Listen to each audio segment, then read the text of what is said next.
Hey, hey, hey, hey, hey. Guys, welcome to the closing argument, man. Today is Tuesday, the 25th of August. Yesterday was flight day. Today is the 25th of August. We'd like to welcome you to the closing argument.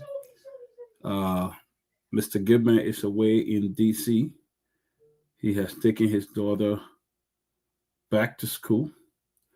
He had to drive almost 14 hours with a daughter to go to school, doing his fatherly duty, ensuring that she gets to school, ensuring that she has every other thing that she needs. So he will be back with us tomorrow. He has to travel a long way from Florida to DC. So that's a long way for him. So he will be back soon. Uh, uh, uh, uh, he'll be back soon. So we need to. Doing the judge. Wish him a safe travel on his way back. He'll be with us tomorrow, but we wish him a safe travel with his family as he do his fatherly duty in Florida, uh, uh, dropping the kid back to school. So, Mr. Goodman, wherever you are, we'd like to wish you a safe travel, and we'll be in touch with you. Tuman and George, yeah, we Yeah, are. Welcome to the closing argument, man. yeah, it's good to be on the show, man. You talking about Mr. Gibbon? I just dropped my daughter, drop her on campus today too. Yep, Works the cloudy. kids are going back to school. Yeah, The man, kids I are. got a 2 hours drive, 2 hours to go, 2 hours to come back. Yeah, my. Her first year, she's so excited. I said, okay, wait, be excited. Excited That's a because good thing. everything brand new, right? Everything new, new freeze, new everything. Gonna live on your own and see how life will be. And she turning 18 on the 2nd of September. I said, wow. That's very good, man. You give the kids the opportunity, and they get to go to school and get to learn new things. That's awesome. That's awesome. That is very awesome. Awesome. So yeah, that's awesome. And so uh, Tony, let me take this call. Tony, go ahead. Okay. Yeah, guys, it's good to be on the show. The closing argument again tonight. I'm expecting one of the lawyers of the former Vice President, Madam Joe Howard Taylor, to join us tonight to talk a little bit about what happened today. As you're aware, the former Vice President legal team appeared before Judge L. Ben Bago, and they requested some adjustment for her on humanitarian ground, but he rejected it. And tonight, for the first time in the history of our country, we have a former First Lady, former Vice President spending a night at the St. River Central Prison. Uh, Today is a sad day for, for many who believe in Madam Taylor, and want to wish the best for her because we have not experienced such a thing in our country before history. So everybody's the country is everybody's concerned about it. But I've been speaking to I spoke to my dear brother Ben Sanby, who was with the former vice president today. I also spoke to one of our lawyers who was will join us tonight. But it's good to be on the show. Let's see what happens. let's take it from there and see what's going on. But our democracy is a test. Our legal process is a test. But one thing I learned tonight, the counsel for the former vice presidents is determined that they will come up with her in this case. She will walk free from this case. They are confident about that based on the charges and that have been produced by the state. So let's see what happens tonight. Let's see what happens in the coming weeks, coming days, coming month. For me, what I always tell people is that what has happened, make sure that, like the president said, no sacred cow. So that means if this investigation leads to the president whom, whether his son, whether the vice president, or whoever, they should not spare anyone, because now it's an open case. We've been hearing all these rumors coming about, so let's see what happens. And also, I see heavy security. I don't know why they do what I want. They got heavy security person at the prison tonight, barricaded with heavy. What is all that for? I mean, come on, man. The woman is not leaving from there. She's now running away. Nobody going to go to relief or go there to bust the cell open for her to go. What are you doing all that for? But anyway, there's a situation we have a hand. But junkies, welcome, man. Let me try to get in touch with this the lawyer while you take control. Hold on, okay? Yes, and so good day, good evening rather, because it's already nighttime here in Liberia, and good day to you guys there in the diaspora and our followers who are also following and watching us from the diaspora community. That means outside of Liberia and all well-meaning Liberians that are following the closing argument. We are here live on Freedom FM 87.9. We are also on Truth FM 96.1. We are also aired on Care Radio, Radio Beizu, and other community radio stations around the country. So this is the closing argument, and Freedom FM 87.9. We are here. I'm Junkies Morris. Honorable Dr. Peabody is here tonight.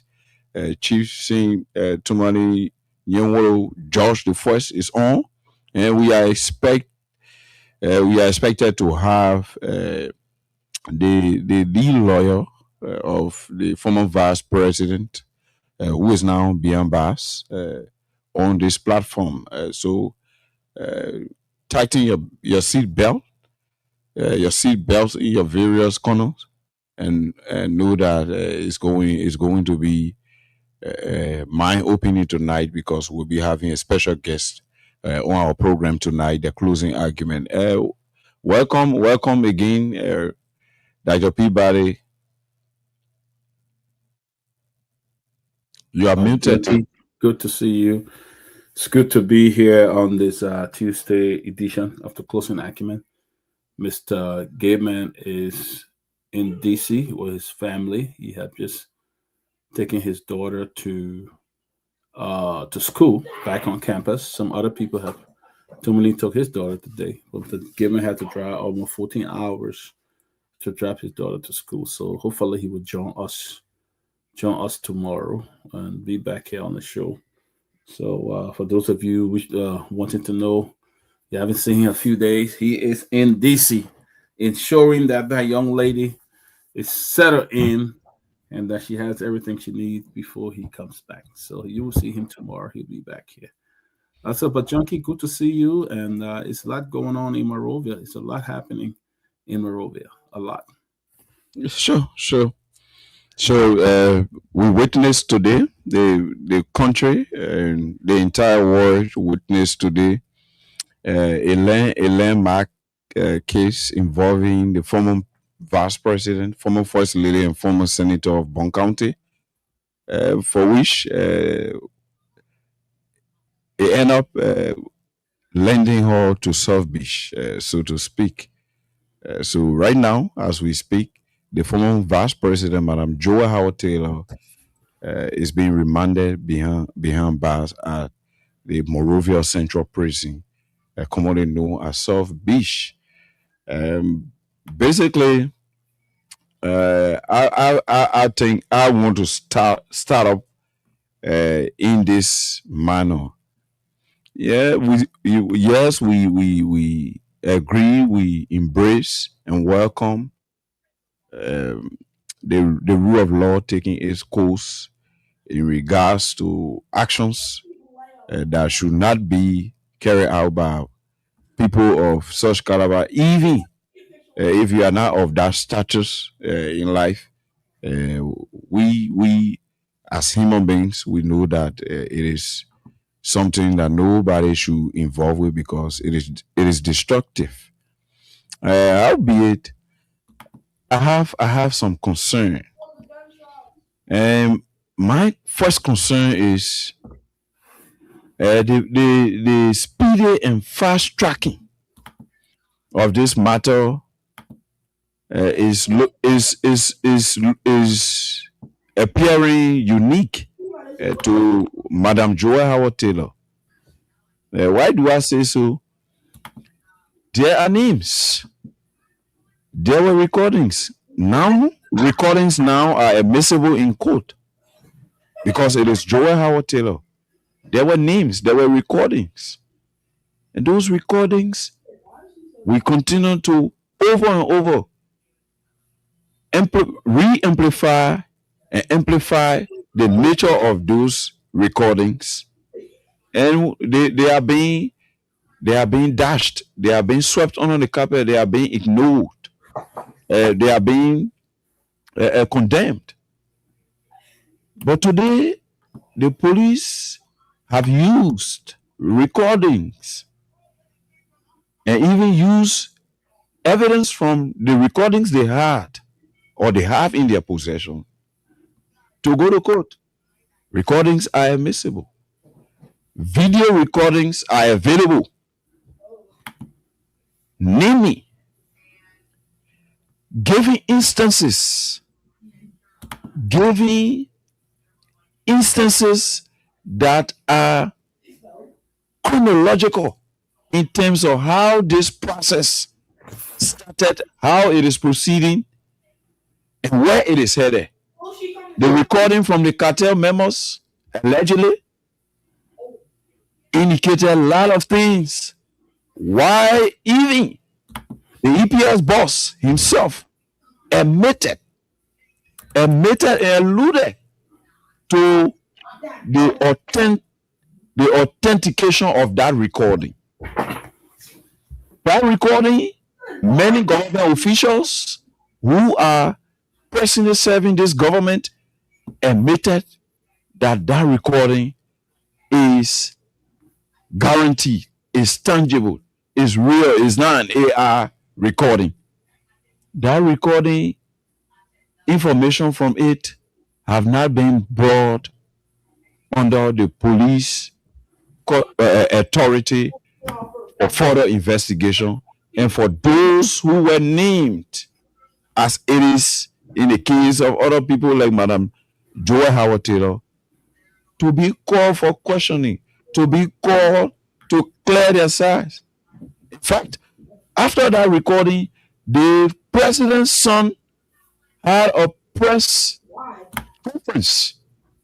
He had a press conference addressing that recording and even indicating that those guys had been in a habit of calling him. There are people out there, I think you guys have some background issues there. Okay. And he himself, the son of the president, Jojo, had a press conference and he himself admitted of receiving calls from those guys who are allegedly the cartel members requesting for the 10 tons, even though the government of Liberia, under the guise of the police, according to them, seized 4 tons. But the guys are even also saying there is six more tons that they have not unveiled to the public, and the two guys who were in custody or who are in custody, I don't know whether they stay there because Nicodemus activities can take place. Those guys, monies were given. But just you rushing too much. You rushing too much. Calm your blood down, junkie. Let's get into this. You already you go you going too fast. We got a lot to deliberate on junkies. Let pause a little bit and see what we're gonna do later. Let's pause a little bit, junkie. You moving right on time. But junkie, yeah, you talk about the first lady going to they took her to jail today. I didn't follow the story. Did the judge say that it had enough evidence, credible evidence to land her in jail? Definitely because uh, she was indicted.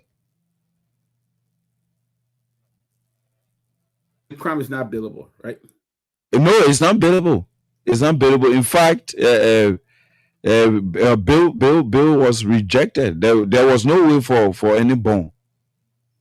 Or the The crime is government? not bailable, and Who was the and judge? Who was the judge? uh, his name slipped my mind. While we are in flight, I'm sure his name will come back to my mind. But here is the layout. His name is El Ben Baku. Yeah, Baku, George Baku. The Yeah, the he's not. yeah. Like you said regularly, Mhm. whenever the drug law, I think it was the Yeah, law was amended during the Weir administration. the we administration, it became Laws changed. stringent. Yeah, Yeah, providing that it's non bailable. yeah, Why they drug did that? charges. Why you just grab somebody at jail there when it No, not even the framers of the law of that law was they were targeting those who really were involved, who were getting who are involved with this drug selling, so to make them know that they were taking a serious approach. That if you are caught, you will not have no have you won't be billed. So once you are charged, that's why you see that perhaps again the justice ministry want to work quickly and came out with all these charges on the former vice president. But one of the things that people are not talking about is in sorry. the last couple of months we're talking about the 19 million and it's 317 million dollars case, drug case. But here's the irony. This case is talking about with the vice president now is completely different from the two cases. Okay, they're not mentioning she have no link to all where they're accusing her all these two cases. So people are saying that whether it's a distraction, we don't know because what the country was on edge for this 19 million and they some 300 million. But all of a sudden, they brought about the case of the former vice president, and it's not the issue about the 317 million, 19 million is being we're not hearing much about it. But they focus on so people are saying because the pressure was too much on the government, perhaps that's the reason why they decided to just perhaps to use a diversionary tactic. We don't know, but again, I'm awaiting the one of the vice president's lawyer. They're saying that they have no case on them. There's a case that they will mount aggressively defend. And one thing what I saw about the charge sheet today, the indictment sheet, if the government is using Sheikh Bashir Kante as a state witness, then I'm worried about them because this guy is a criminal, okay? And this guy, if he's the only star witness you got, because if you read the documents, it immediately it breaks down like you say, I say, you say, I say, you say, I did. That's why I look at it, and if that's the case, then the government is in trouble because if you using this guy, where are the people that were involved? Now, if you say this lady met these people, now when they met her, were they introduced her as drug people that are involved in drug or investors? Because you inside a position you can meet anybody. If they meet you and say, well, meet Mr. George, these are investors. They didn't go with her and say, well, meet these people and we are known drug traffickers or we're involved in drug stuff. What is that? Is that the question people are asking? And if you're saying, I give you this, I give you that, Is your word against my word? Because now you have to corroborate what you're saying. Bring witnesses to come and testify this happened. But most of the people now they talk about they are at large. They're not in the country. They are not incarcerated. So it's a case that everybody's watching to see how they'll be prosecuted because it will be a landmark case. The world is watching, and we want to see what happens in this case because uh, the, when you read the sheet that it came out today, is I really want to be convinced whether if that's all they got, if that's all they have, I think they really need to put out an aggressive team. Other than that, I'm afraid that uh, things won't be go the way as expecting. But look, I'm still trying to get. I just chatted with the lawyer, and I think he's on another conference call. So let's wait small. But let's continue the discussion. Yeah, Dominic, I mean, and junkies, what I believe is uh, this is there was a rush to score points by this administration. I think they should have given the former president, I mean, former vice president, an exception to this law. They rush. They wanted to rush her. They wanted to prove the point. But the other drug issues that have been going on that connected his son and other people, they're not talking about it. In fact, they never even went to answer questions to they never went to answer questions to the police station. The president's son is around here in the U.S. displaying his $150,000 Rolex watch and all kinds and stuff like that, and having fun. Why Vice President Joe Howard Taylor lingers in jail, which is very very bad. Because they are not coming to tax with this. Now they want everybody to just focus on her while the others are walking free, and I think it's totally unacceptable. Uh, this government do not believe in the rule of law. We saw how they have violated Supreme Court rulings on many occasions. So I don't even think the vice president can have a fair trial on this. I don't know, but I would love for international observers to be at this hearing and all of that to rather observe the court.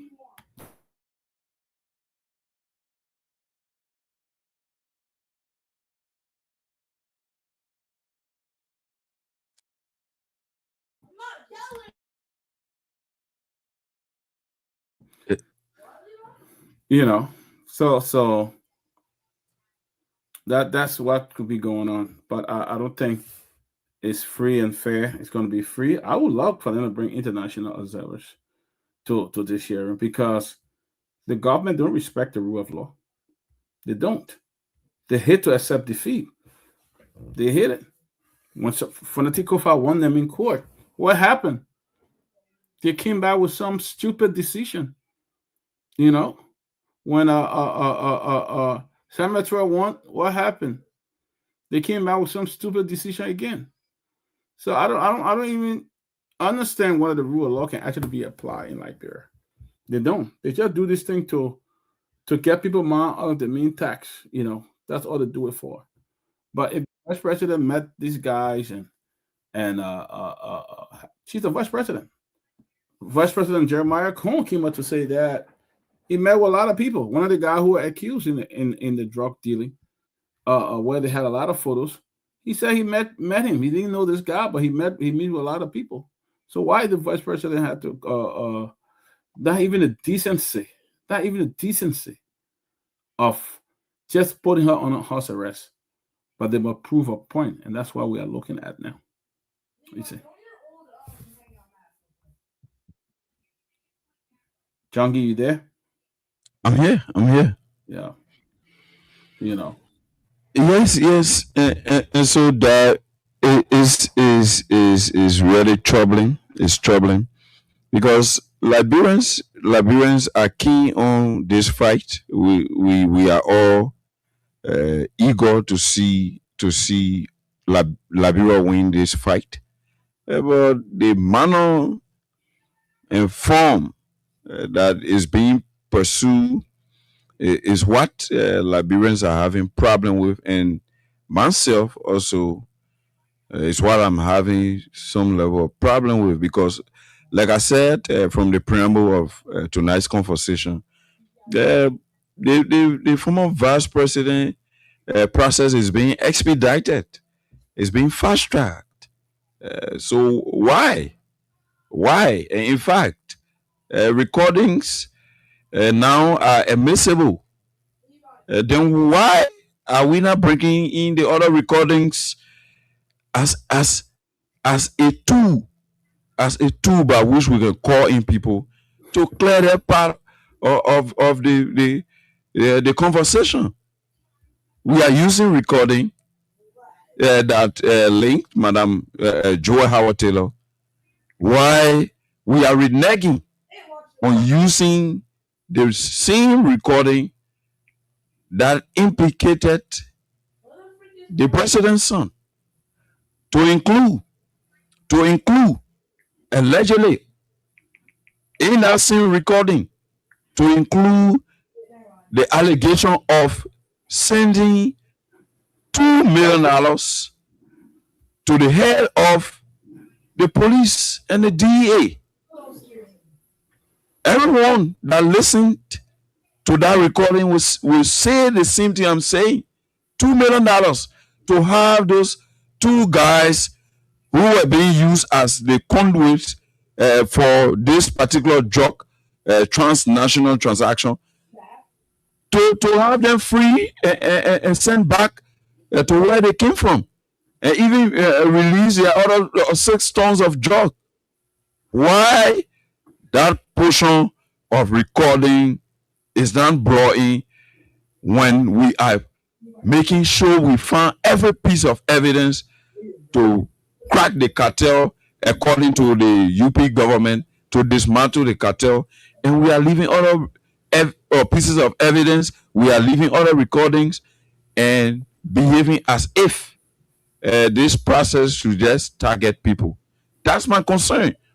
I am not against anybody being prosecuted if it is true that the madam, because they lay out 3 different times separately she received money from strange individuals who in fact she didn't know as to what transaction they were involved with, especially such a dubious transaction she didn't know and received. She was vice president now.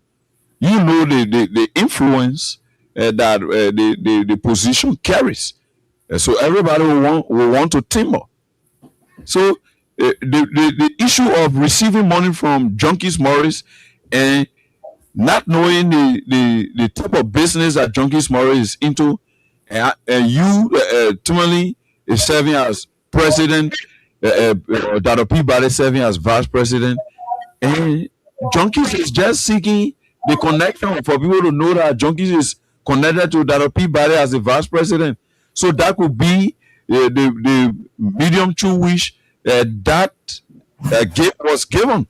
So you cannot jump the gun because of that to start making decisions, to start carrying this madam to jail, when recordings came out that were much more grievous enough to indict people, and you left it and decided to ignore it because it had an attachment to you. I think it is selective, it is biased, and it is a trajectory of going into tyranny. So I am calling on the government. I am calling on the government, since indeed recordings can carry people to jail, and we are discussing this drug issue. In fact, Madam Joel was sent to Monrovia Central Prison for interaction with somebody during the time she was serving as vice president. The people who are involved with the $19+ million drug, some of them are working scot-free.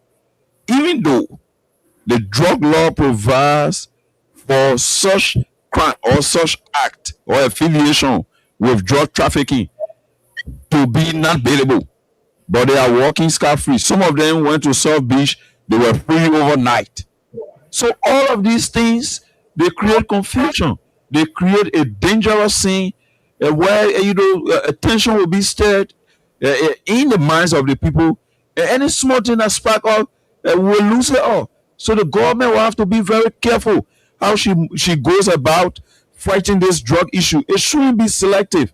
An attempt to create a semblance of selective justice, we as a people will feel the brunt of what will be the adverse effect, because there are many Liberians who, in their different corners, having different issues.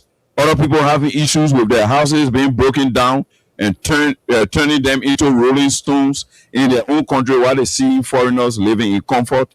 The anger is in such person heart, and other people who are disenchanted because they were taken from job, and different issues people have. People are going to bed without food. So the government, yes, we want this drug issue to be fought. Yes, we give the government, for me, I give the government my 110% support to fight drug, but it should not be used. It should not be at the expense of other people's character. It should not be at the expense of other people's familyhood. Let us be very careful and take our time in going about this. I thought it was the same trend that the president was taking. That was why Jojo and other people were not called in to include the police director, because they were being accused on videotape by alleged members of the cartel of receiving $2 million to release the two guys that were arrested. And in fact, they still have some of the drug here on ground, up to 6 tons, meaning the drug they have, that they are electing to have here, is more than the drug that have already been burst. So all of these conversations will have to come on the table, and we should not select which conversation we should have, especially when we decide to fight this holistically. Back to you, Dr. Peabody. Welcome, Mr. Abraham Toure. Good to see you. Welcome to the closing argument. Uh, Thank you, Dr. Peabody. Thanks for having me, and it's very cool to see everybody here. I've not seen you in a long time, so yeah, thanks for having me. you follow the happening in Liberia today of the sort of arrest of the first lady of Liberia, and then being remanded at the Monrovia Central Prison. What do you? I want you to chime in. I want you to chime So there are a couple of things that I will look at personally as I discuss the arrest of the former vice president. I think number one, my hope and prayer is that the police did the due diligence, saying have all their facts, and I'm hoping that yes, every you know um, facts they have to prove that case should cannot be disputed, or will probably be undisputed. As a matter of fact, is that I hope that they are facts that can pretty much keep up behind bars. That's my hope. However, though, if they don't have enough evidence to convict her, then I think they're just making a strong case for the strongest opposition right now, the most likely opposition, which is the Congress for Democratic Change.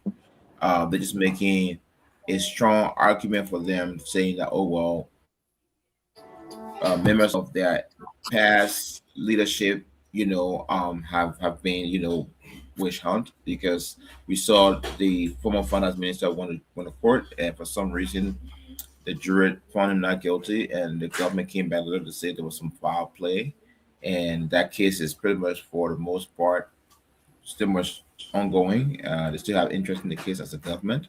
So I just hope that this is not the same situation. I hope they do that. They did a good job. However, if they did the job, if they do, because we are just here doing, for an example, from the arrest date to the detention to the arrest, all we here doing is money, money, quarterback, right? Because they know what they have. We don't know what they have. We don't have an idea what they have. We cannot articulate it. They know what they have. They have all the evidence that they can bring forth. Now, Madam Jua Taylor has her lawyer. I don't know how they. I don't know in detail how the Liberian court works, but usually the two lawyers, the prosecuting, lawyer, and then the state comes together. The state and the defense lawyer come together and they compare all the evidence. Say, this is what I have on your client, and then it gets recorded and so on and so forth. So I hope that whatever they have, because all we know sitting behind these microphones and hearsay is the only one big thing they have on her is the recording and money that was transferred. We also have to understand where did this money come from who it came, and let's not forget already got two guys in jail. We don't know what to tell them, like the police director, the police or the law enforcement on this case. We don't know what to tell them. We don't know if they are confessing. We don't know that. So why should we have some societal and traditional sentiments towards this case as what we term in our mind as how things should go or supposed to go, but our traditional approach to things cannot circumvent the Constitution. The Constitution supersedes all law, right? So there's no guarantee under the Constitution of Liberia that says a vice president cannot be held responsible or cannot be taken to jail or arrested, how you got the thing, and as a criminal if she's allegedly involved into anything because of a big crime. Because John gave all of us here, including you and I, equal treatment under the law. And that what that says is, and I think I said this in my podcast, the equal treatment of the law doesn't say if you're a vice president, you've been accused for something, you should be treated differently. For the matter of fact, they don't even have handcuffs on her hand. That's the respect they even given her. So I even call her to the police station, from the airport that they say, oh, we want to talk to you. That's respect they given her. Okay, they wouldn't go to a house because whatever they have on her, going to a house to search our house, it will require a warrant. They wouldn't do that. They probably never had a judge to sign a warrant by that time. So say, well, the best we can get you is the airport. We don't need warrant for that. We just need proper cause to prove that okay, we need you, right? And Manatina is a lawyer. She went to law school, and there are a lot of things that could play out here. But I think that, like I say in my earlier statement, the Constitution guarantees everybody equal treatment under the law. So the same way Bucky Rowe went in handcuffs, if I was police director and I had overwhelming evidence on Madame Taylor, I would have put her in handcuffs. I don't care what who says, because that's what the Constitution guarantees all of us. If I was police director today in Liberia and I have overwhelming evidence to indict her, once I've charged her with a crime, she's going in handcuffs. And I don't care who it is. And everybody should be treated equally under the law. And I'm not saying if they're abusing her right, it is right. And that's not what I'm saying. I want to be corrected. I stand to be corrected. I'm not saying if they are witch hunting her, it is right. I'm not saying if they don't have enough evidence, then that means the police is right. But if the police have evidence to prove that yes, she's linked to this drug thing, she should be treated like anybody who will be arrested and should not be looked at because of a vice president. The Constitution does not guarantee sex. It does not guarantee illness. Nothing. It guarantees equal treatment under the law. That's why when a person is sick, they put in handcuffs, they take them to the hospital, they call them at a hospital bed and treat them, bring them back the same way. And everybody who have been accused of a crime deserves that same treatment. That's just what I All can right, say. Anthony. Okay. All right. All right. Welcome, Robert. Good to see you. And I'm sure you've been following the conversation. On the first lady being remanded at the Monrovia Central Prison today. Uh, you want to chime in? Anything? Yeah, thank you. Good to see you and good to see everyone else. Dr. Peabody, Ture, Junkies. Good to see you as well, my brother. But my thing with Ture is Ture. You have to, and listen. I respect your views, right? But sometimes it seems like there's a lot going on in the expression of your view. It's one thing to pick a side and have the conviction to stick to that side, right? But it's another thing when you are making assumption. It's almost like you saying, "Hey, I called the IG to thank him for a job well done." But if it turns out that the vice president rights were violated, then I'll criticize him. Why don't you wait to get the facts before you criticize or think, right? And so I think that, and again, you're a grown man, you have the right to your opinion and say what you want to say.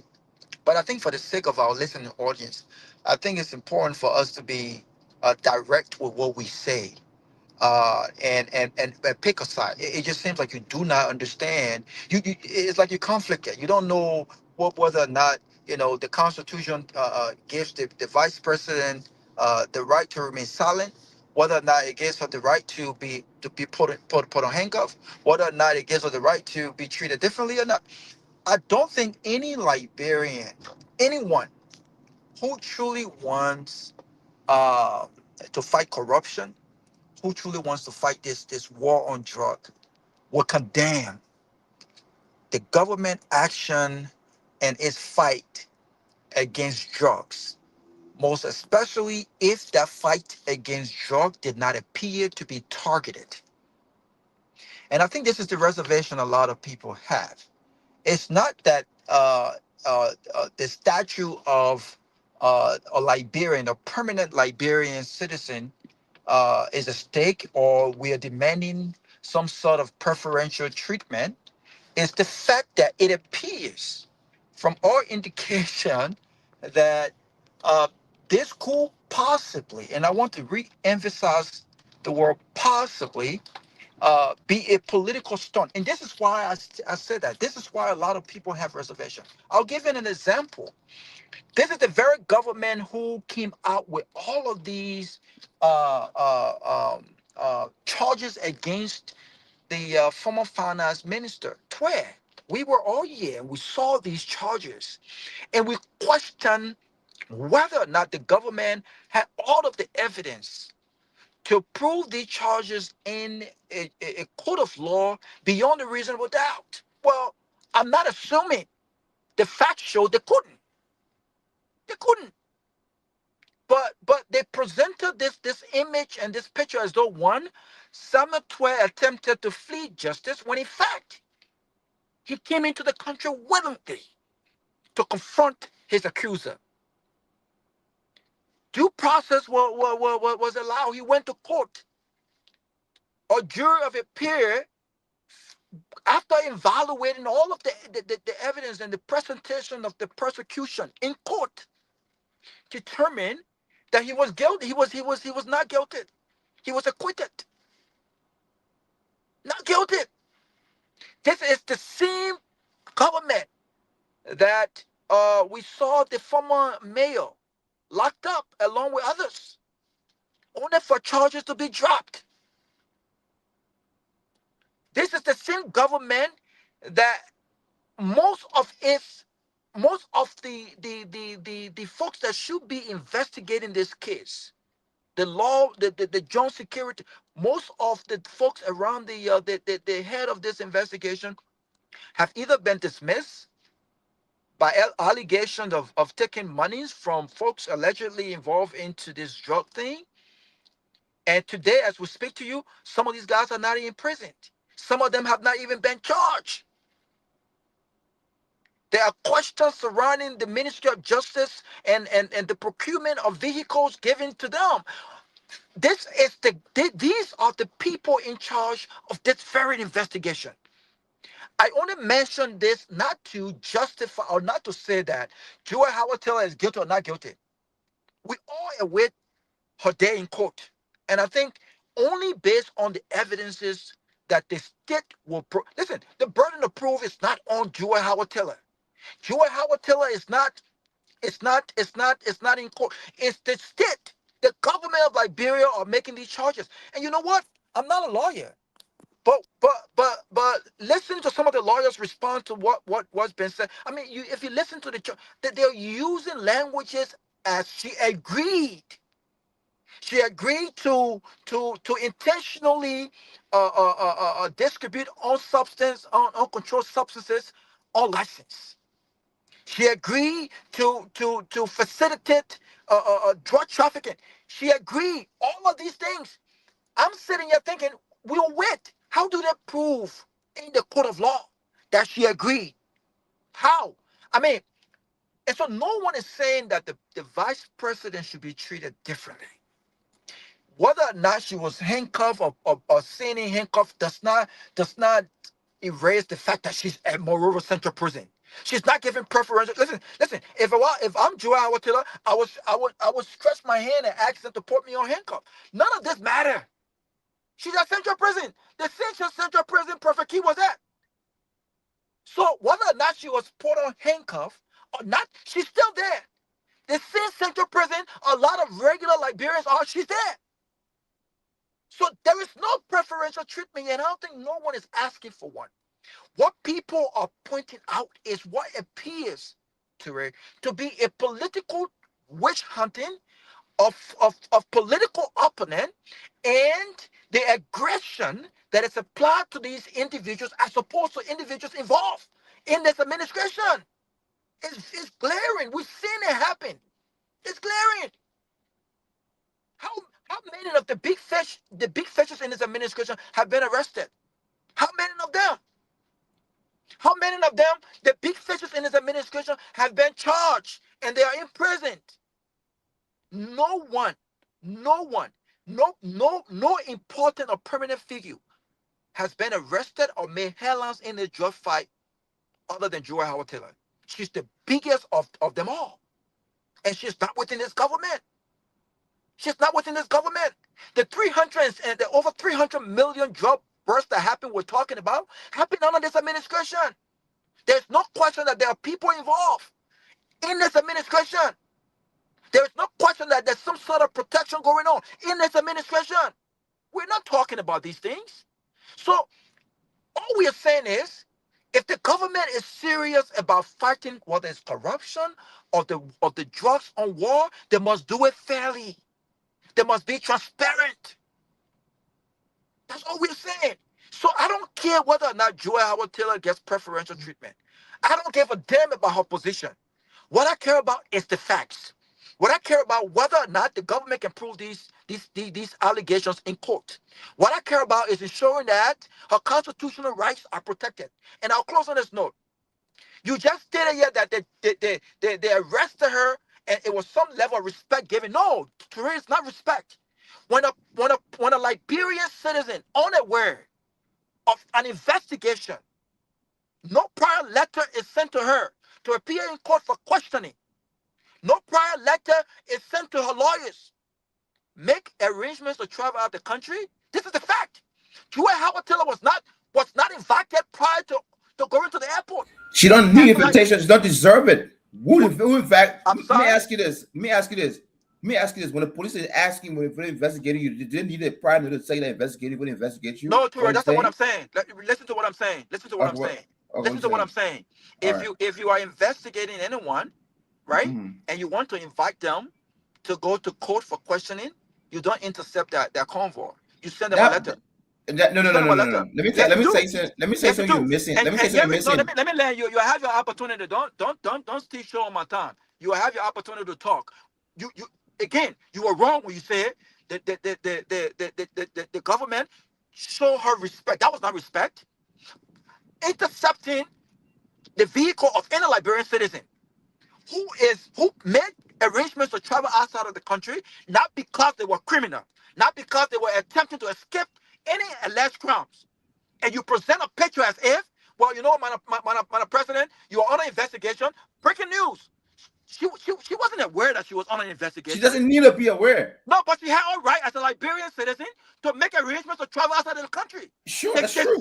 The state did not send her a letter to say, listen, Madam President, you cannot travel outside of the country because you're under an investigation. And she attempted to do so anyway. That was not what happened. And if you're going to do that, there are many ways you could have done that respectfully. You know how they could have done it? What? They could have communicated with the security under. Listen, Joy Howard Taylor is under the protection of the state. The people who are protecting Joy Howard Taylor work for the state. They could have communicated with the head security. Do you have any idea how law enforcement works? What do you mean? A little bit of idea. I don't have any idea. But what I'm saying to you is, let me learn, please. What I'm saying to you is, you're wrong. You need to find something and stick to it. There are many ways that could have gone about how to invite Joy Howard Taylor The to the only one way to they the. could have won I mean, about why you that's keep exactly what they interrupting me? wanted. Don't No, but interrupt me. I won't interrupt you. Don't interrupt me. When you have the time, you will debunk what I'm saying. You don't like to be interrupted, right? So don't interrupt me. I'm not debating with you. I'm making my point, and then you can make your point, right? And disagreeing with my point, right? But what I'm saying to you is very simple. A responsible government and a responsible security could have called the airport and instructed folks at the airport that for security reason, Madam Taylor cannot leave the airport. that's exactly what happened. That's not what happened. What That is not what happened. We saw what happened on video. They man? Come on. intercepted her convoy. They pointed guns at her vehicle. I didn't say that. We saw that happen. They fought. They got into a fist fight with her security. These are all state security. Don't change the story. We saw what happened on video. She recorded that. She recorded that. You heard her on the tip telling Gary Coleman, your security, your guys are fighting my security. They have guns pointed at my car. She was treated as a criminal when she wasn't a criminal. She had not been found guilty of any crime. So for you to come and say that show her respect, that's not respect in my view. This is my view. You have the right to your view. So again, we need to be very careful.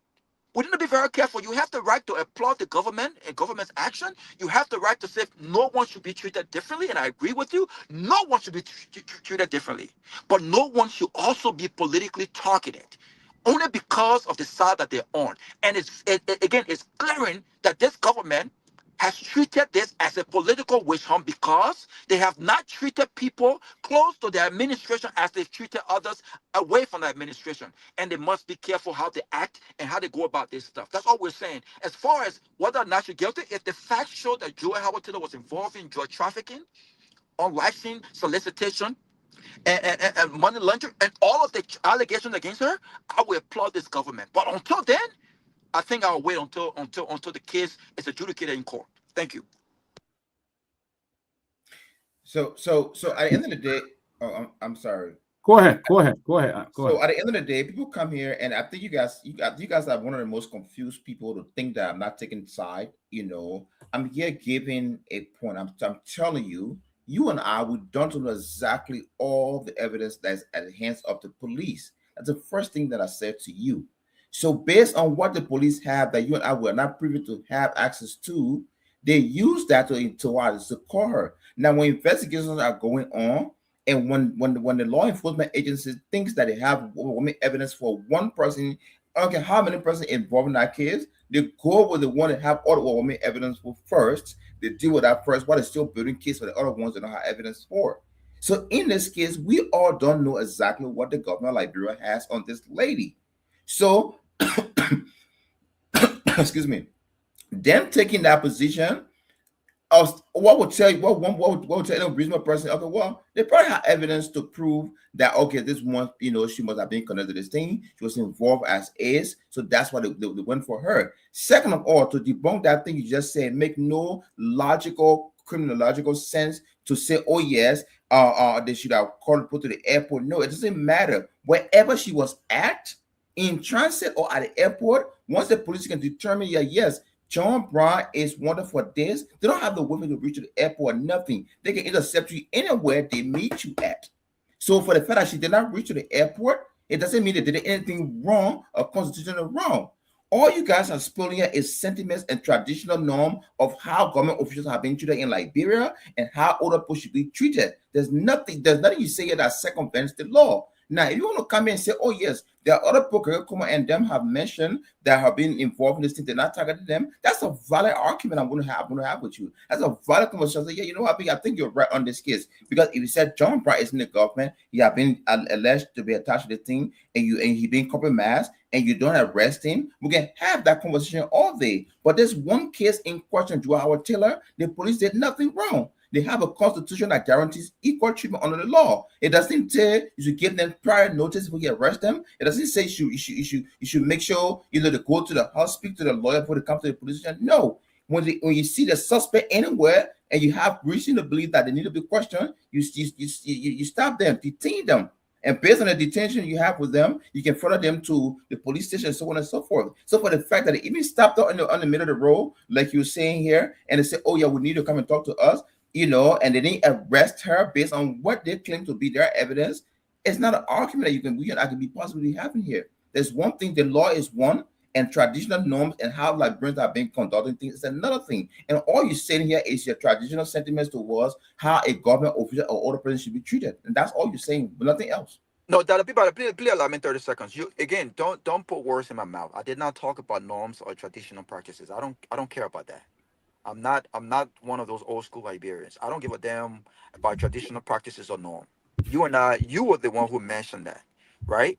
And so let's not misquote that. Ture, you said that if someone was wanted, the police has the right to arrest them. Was Joy Howard Taylor wanted? Did the police tell you that she was wanted? No, she wasn't wanted. I never Number said one. wanted. Not You one. said you Not said if one thing. someone was wanted, I or never if said someone wanted. I've never used that word here today. you just said that. I Please, said please, if they please have a read. proper. I said if they had a probable cause. You didn't use probable cause, Jalen. You said if someone was wanted, the police All do right. not have the right to send them a letter. Again, you need to look at the facts. As far as we are Do you concerned, have the as facts? here's the facts. I'm telling you the facts, and everyone on the show can buttress that. The police told us that Joy Howard Taylor was invited for questioning until she went to the police station. Until she went to the police station, and 30 to 45 minutes later, the justice minister read out those indictment, those charges. That is not true. Until They spent what hours are you over there. Not, talking they about? spent What are you hours talking? there. It doesn't matter. What I'm saying is, when she was picked up, she was called in for questioning. She was not a suspect. She was She detained at was the not. time. She, my brother, she was called in for questioning. She was detained at the time. She was called in for questioning. That's detention right there. Someone She who was is no, that's detained. not detained. No. Someone who is called for questioning is not detained. Let me ask you this though. Let me ask No, you no, this. don't ask me no question. No, The no. I want you to admit to the fact that the someone, verbiage the Liberian if National a Police police, used to say no, they call you if in was police out of call you in for respect. questioning, They didn't if a have to police call you you. in, The verbiage they used to say to call you to ask you was out of respect. They didn't have to call so you. now, so I'm not the one asking about respect now. You're the one talking about traditional respect. I don't care. No, I'm talking about what they said. Now you're telling me that's what the police said. You are interpreting what the police said. That's not what the police said. All I know is whether it was respect or not. You see, this is why I said sometimes you're very contradicting. One I'm minute you're not. questioning. No, you are. One minute you said we should not talk about traditional norm or whatever norm. Now you're saying, well, from your perspective, because the police did not say that, you were saying the police said they only said she was calling for questioning because it was for respect. I don't care about that. All I care about is best practices. When Joy Howard Taylor was stopped, she was not a suspect. She She was not was. That's why she identified. was stabbed. You know what a Oh suspect my is? gosh! All right, Do you know I'm what a done. suspect is? Mr. Peabody is back to She you. I'm was not gonna. stabbed because she was I'm not gonna. exactly a Mr. suspect. Mr. Dangbe, good to see you. But Good to to see you Ray, too, Dan. Hello, guys. to Ray here, okay? There was no prior notice given this woman that she She don't needed to need be that. questioned. They said they needed to question her. They didn't say she was a suspect in the case. They Don't said mind him. they needed to talk to her. They didn't say that. They just picked this woman out, embarrassed her at the airport. They didn't give her any prior notice and things like that. Had she known, why couldn't they invite her the same way to go there? Why they waited for her to drive to the airport? She's a citizen. She's allowed to leave anytime she Because wants she to would leave. need warrant to enter her house. They don't need warrant to stop her at the airport or in the streets. The reason why they didn't go to her house because they would have needed a warrant signed by a judge. Because the But fact that in the middle of the road, they don't need warrant for that. Now, do they need warrant to search her car? Yes, they need warrant to search her car. But to detain her as a person, they didn't need warrant for that. Because in their mind, they have reason to believe that she is connected to a crime. in their mind, with all In their any mind, probable with all the cause, facts, no, with all what the a facts they probable cause that with day, all the facts they have. Probably let me tell you something. They created a cause when they arrested her and tried to prove her Probable guilt. cause does not need proof, it just needs reasonability. The doctrine of probable cause does not ask for proof, it asks for reasonability. As a law enforcement officer, I have the reason to believe that the Peabody is doing this thing here. So I'm gonna detain him and investigate why I'm doing why I detain him. That's what probable cause is. You don't need facts of probable cause. You don't need proof of probable cause. You just need reason. And they had their reason. The doctrine of probable cause does not give you. Reason? They had a reason to believe she was in charge. She was connected. I to think the the police situation. on the whole process. I think the police because they were Fine, rushing, fine. If you think, the rush. fine. Fine. But let's go to Mr. Nangwe. The others have been here. Let's give them a time to say something. So, Mr. Nangwe, good to see you. You've been Good to see you, Dr. Peabody, good to be with you guys. Let me say hello to also to our audience.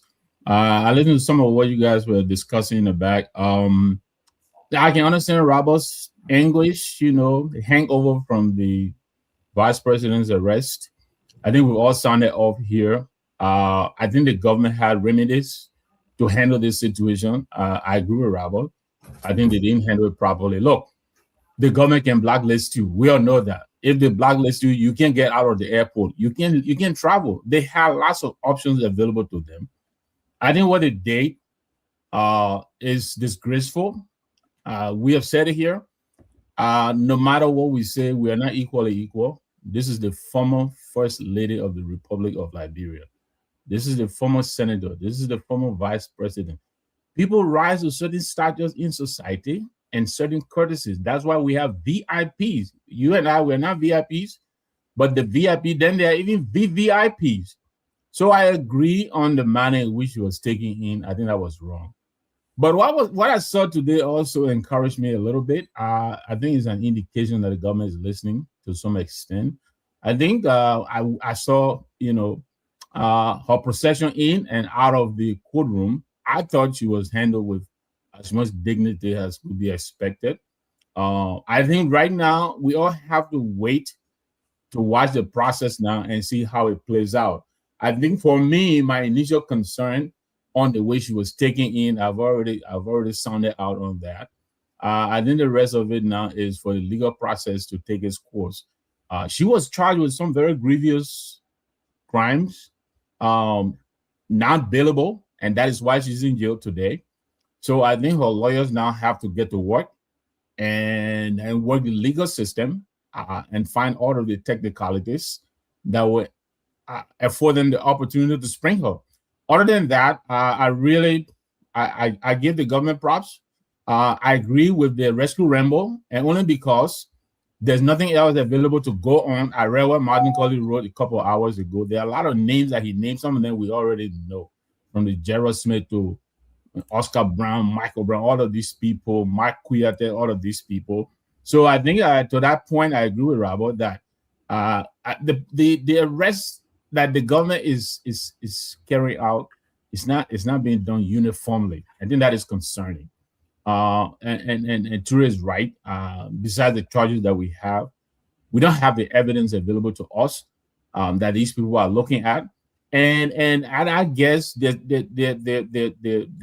pace is probably determined by the evidence available to them.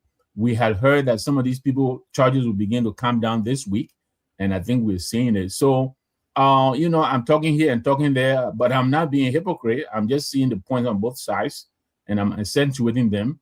I think what they did to her, the way they took us in, was wrong. But notwithstanding, I think they have now righted that process. In my opinion, I think they're not doing it the legal way that is supposed to be done. They took us to court and processed her, read the charges for which she's been detained. That charge is now bailable. The drug offense in Liberia is now bailable, and that's why she's in South Beach today. Does it break my heart? Absolutely. Former vice president of South Beach. But that is the process. I think that is, what is expected. As I pass it back, I have to say this is not a good day for the Eve gender, both globally and in Liberia. A musical icon is being mourned today, Dolly Parton, a great musician she was. And of course, locally, the former vice president. I've seen a lot of the female, they're kind of tuned. I've seen my girl Mariah and other people. Everybody is expressing the disappointment or the manner in which she was taken in. But notwithstanding, I think we are now also making our hopes and expectations, anticipation to the process, and let's see how the process unfolds. Yeah. It's true that they have evidence they can arrest her, but is that everyone involved? The vice president's son was Correct. was never even investigated. He didn't even report to police station. If he was not involved, then he shouldn't have had a press conference. The vice president's son, you said? I mean, the president's son. Oh. He shouldn't have gone. He shouldn't have come out with this long press conference after a video pop up, and he came up to defend that. He didn't deny the video. He said that people call him, and he talked about going to France to hook up somebody who wanted to open some soccer program in Liberia and all of that, but he didn't go farther. Who were the people? He didn't know. He said he didn't know who they were. Didn't know they were involved in drugs and stuff like that. But he's in America walking around free. He was allowed to travel. Why did they not stop him to go to the police station and answer some of these questions? And then if there was no reason, then let him go. So I think the point here, they're being very selective because some of the other folks that have been fired and were president asked for them to be charged, they are still walking around free in Monrovia. The whole NSA group, they are all in Monrovia walking around free. The deputy director for administration, the deputy for operation, they haven't been charged yet. I mean, they haven't been charged. They're in Monrovia walking free. So it appears to be a selective and stuff like that. And the police director is in the midst of a mix of a lot of stuff.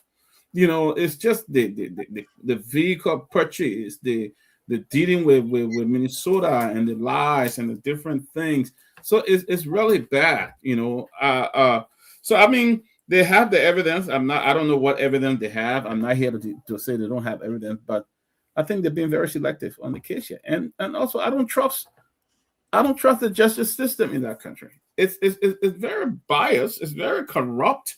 We've seen cases, Samuel Twe, we see Fonatic Kofa, we see other cases that they won't let go. We saw the issue of the Supreme Court ruling. Their government have not, they don't even regard the Supreme Court when they rule. They don't. So how can even Joe Howard get a fair trial? I mean, that's my point here. I don't even believe she's going to get a free and fair trial. Has there been a ruling from the Supreme Court that they didn't regard?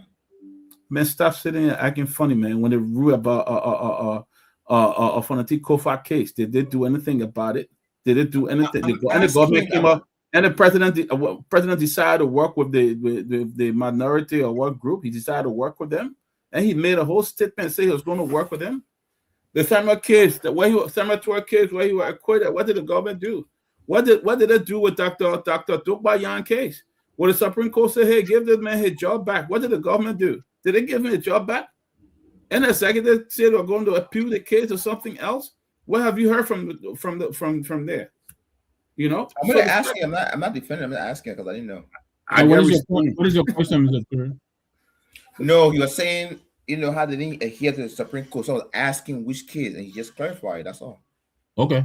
Yeah, I think that is one case that will continue to hound this government. The speaker's removal.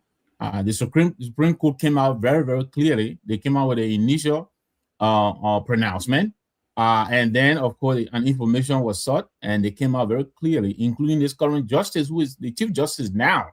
He himself opined on that very case to the effect that the speaker was a speaker, and there was a process that was laid out that they needed to go on the floor and acquire a quorum.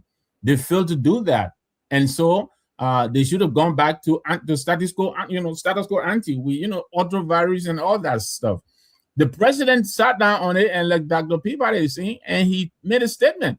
I was in Monrovia then. I was a gut punch because I had just met with the president, maybe less than a week that time. And the way he spoke, he was on his way to Ghana. I came on the show and told my friends here, and I said, look, I think the president is going to put, this into rest. I remember that. Yeah. Yes, because I met with him. He spoke in a way that sounded like, we've had too much controversy. We need to move on with the government, all of that stuff. And I'm saying to myself, okay, this is the Joe Barker I expected. He came out and just kind of disappointed all of us, talking about he will go with the side the majority is on. You understand me? And that case to today, we'll continue to cite that case. I think it was a big blunder on the part of this government, and it will remain a black mark, a black eye on this government to its end. That's that. We can talk about the Julie Andy, the same Prophet Key case in the very early days. Julie Andy and Prophet Key were in court. The president legal advisor, my very best friend, Bushuben Keita, they reporting out that he called the justice to tell the justice that they have an interest in that case. And what happened? Julie Andy walked away with nothing in her hands. And of course, later on, they grabbed Prophet Key. That's another story. So there are instances that some of them that the people are citing, why a lot of us are nervous as to whether the judicial system would deliver as it is expected to do. Too many things have happened. and we've come out, very disappointed. And so, but like I said, we'll watch the process. I hope the former vice president, should put together a good legal team. At least, Troy did his part. He went in there, no matter what the outcome is today, but he exposed them. They were forced to acquit him. Of course, then they went back there and tried to do all of that with the jurors and all of that. But at least we know that the initial ruling is that Tua was found not guilty. So it will be left with the legal team of this vice president. I hope, they will work, and work very hard. And even if she be found guilty, I think they should make these people work for it. Having said that, to Dr. Peabody's point again, it is not enough for an accused to issue a statement and then we go and sit down and sit on it. Jojo Barker, the president's son, was implicated in this matter. Like Dr. Peabody say, the magnitude of that rose to the point where he himself had to come out and self-exonerate. Suppose Joe Hart did the same thing. Would they leave her alone if she issued a statement to say, I don't know who these people are, I know nothing about these people? Would that be sufficient? No. So this whole sacred cow thing is no opposition sacred cow, will be spared. Every other person on the rescue train, they're walking, gingerly around them, tipping toe. Why is it that most of these people are not just the vice president was not arrested at the airport? I think it was Junkie. Somebody said that. She was invited. That's not how you invite a person. So from the onset of this thing, it gives us reason to kind of be nervous as to whether, they will allow the legal system to take its course. But having said that, there's a lot of stuff that Martin Colley is putting out there. Again, Martin is a private citizen, but he's talking about bank accounts. He's talking about movement of monies. Those are very, very difficult things to fool around with. If you have that kind of paper trail and that kind of footprint, it will be difficult to deny it. So he's talking about since 2019, when this lady was introduced to the vice president, how she wove herself, how she tied herself around the vice president, initially on waiting list, and I guess finally she became complicit and accomplice to this, because I think she said some of the fundraising that this lady was doing, some of the money came from the cartel and all of that. The vice president should have known that, and I believe she did. I hope she didn't. But that's what her legal team is also going to do. They're going to suit up and go to court on. But this is, I think, where it is now. I believe it's gone beyond the sentimentality of it, our emotions. I think we should all put that aside now and watch the legal process and see how it unfolds. That's all I'm saying. Yeah. That's all I'm saying. Because at the end of the day, and these are things that when I say, people think I'm conflicted. A man like Robert comes here and talk about. Let me ask you, though, as you're speaking, don't you think it is reasonable to expect Jojo Boakai to be called in for questioning? Don't you think that's reasonable? Okay, so yes, right? It is reasonable, right? I would say that, right? But again, like you alluded earlier, right?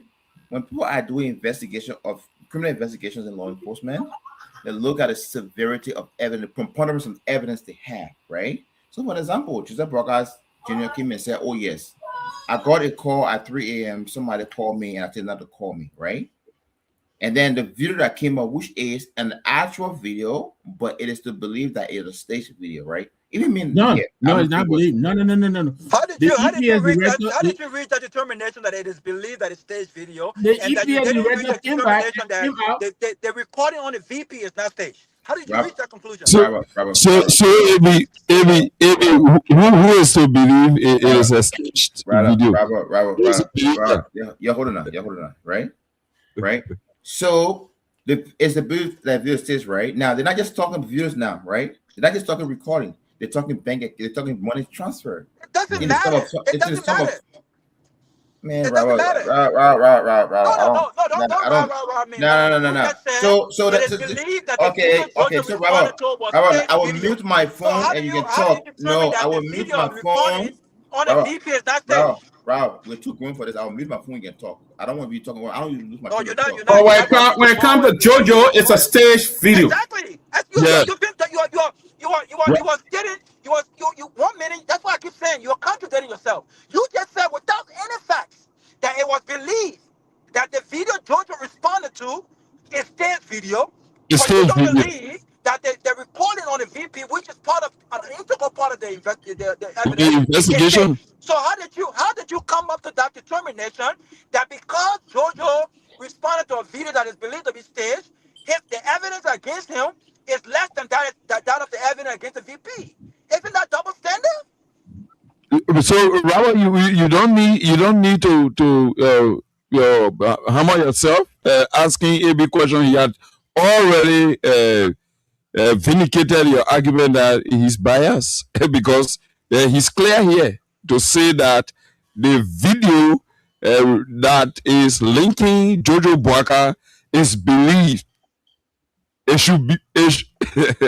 No, Look, but more than that, junkies, the video See, link you Jojo see, Walker was vouched for by the EPS director. by Same the day, EPA, same that day, was a he record to payment. say that video is authentic. Is authentic. That's the what he video said. is That authentic, was but the it was payment staged. late.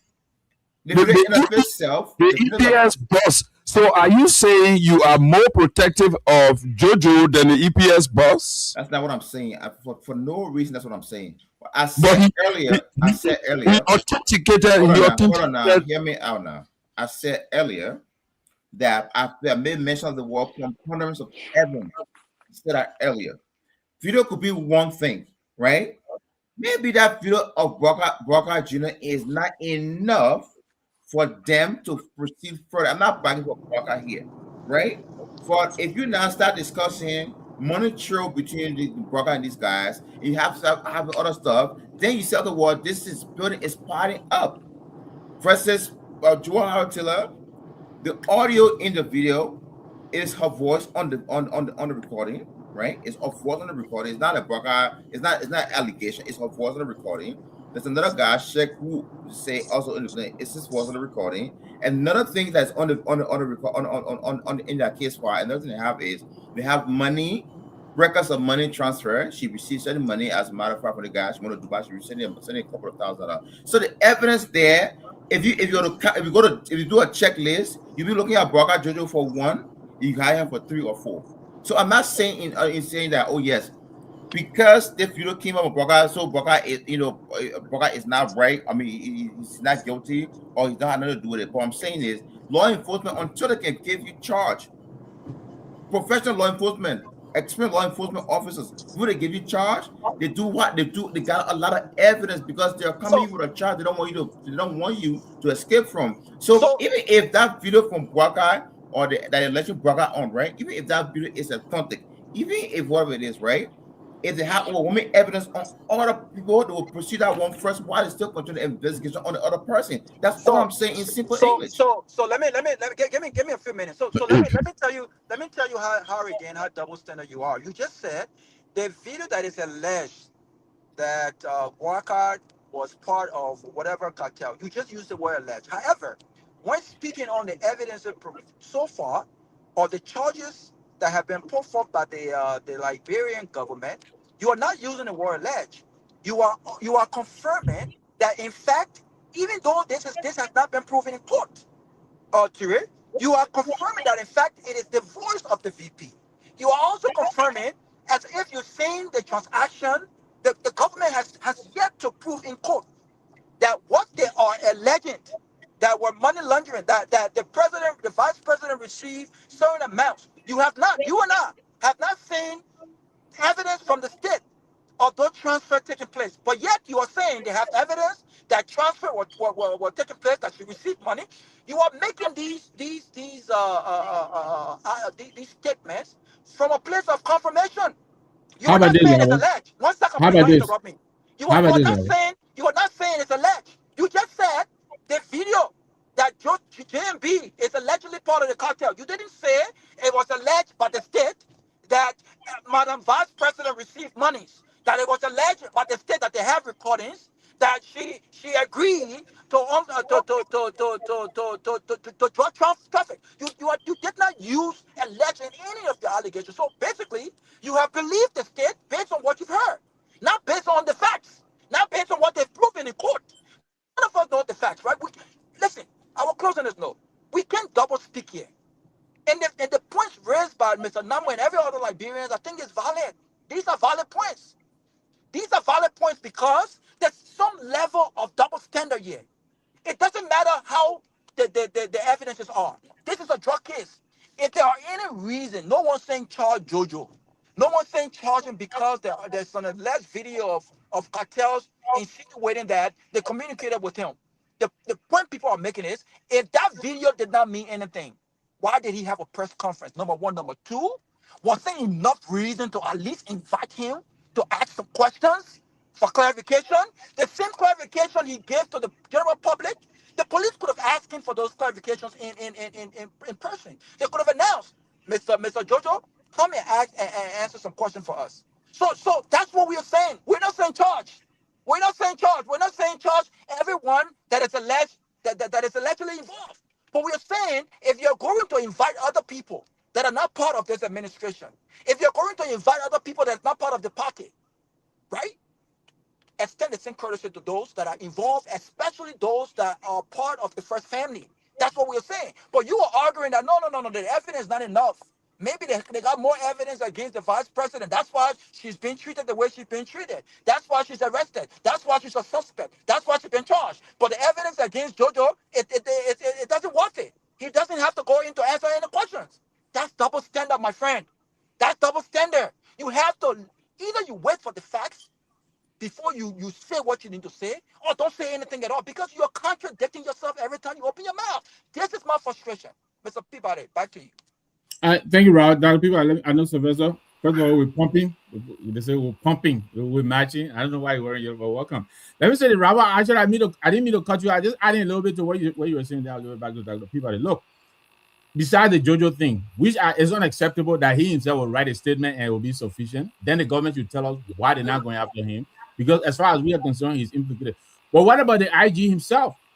The IG is in a video that apparently has also been authenticated with this very young lady, driving around. We've seen photos of this young lady being given VIP protection, apparently, right? Nothing is being said about this, right?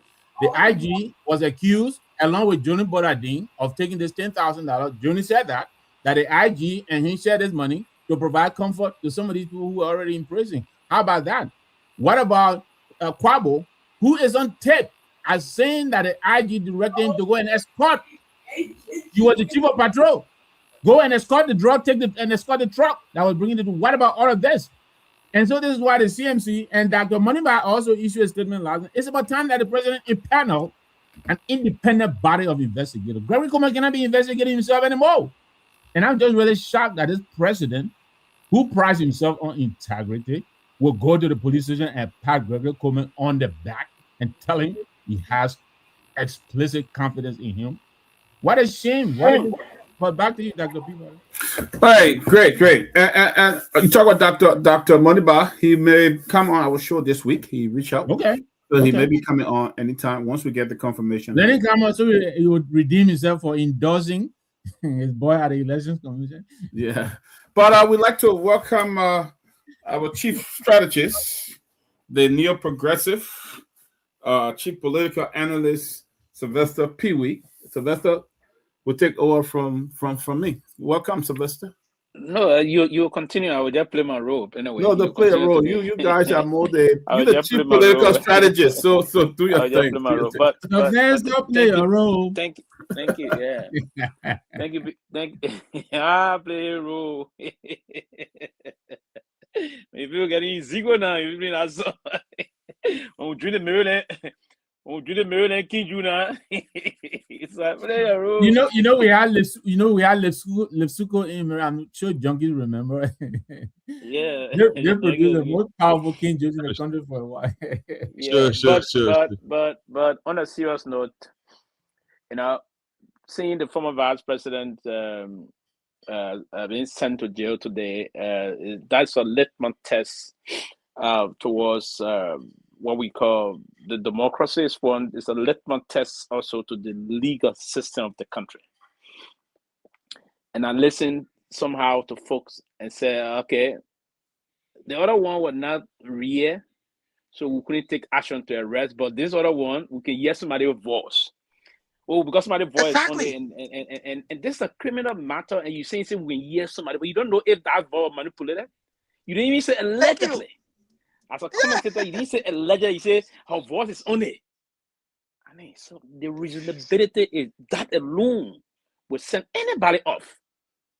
This thing that is ongoing, yet she's presumed innocent until now. First and foremost, it is possible her team will come and say the voice was totally manipulated. The defense can build that. So to say to news, tell someone voice on something, say that is sufficient. And the sufficiency of the evidence per your conclusion or your reasoning from what the government did, I mean, we ought to do a lot more in this matter. And I read a piece today. I would encourage anybody from here to read the piece that this guy wrote, George, the former education minister. Yeah, beautiful He piece. wrote a brilliant piece, and I would love for anyone, everybody to actually read it. And I took part of what I've took from there today is that the government got a very uphill battle ahead in this legal matter. And thereafter, after reading it, I sent it to two of the respected counselors in our country that I really respect. They are not political, but they are professor of law in Liberia.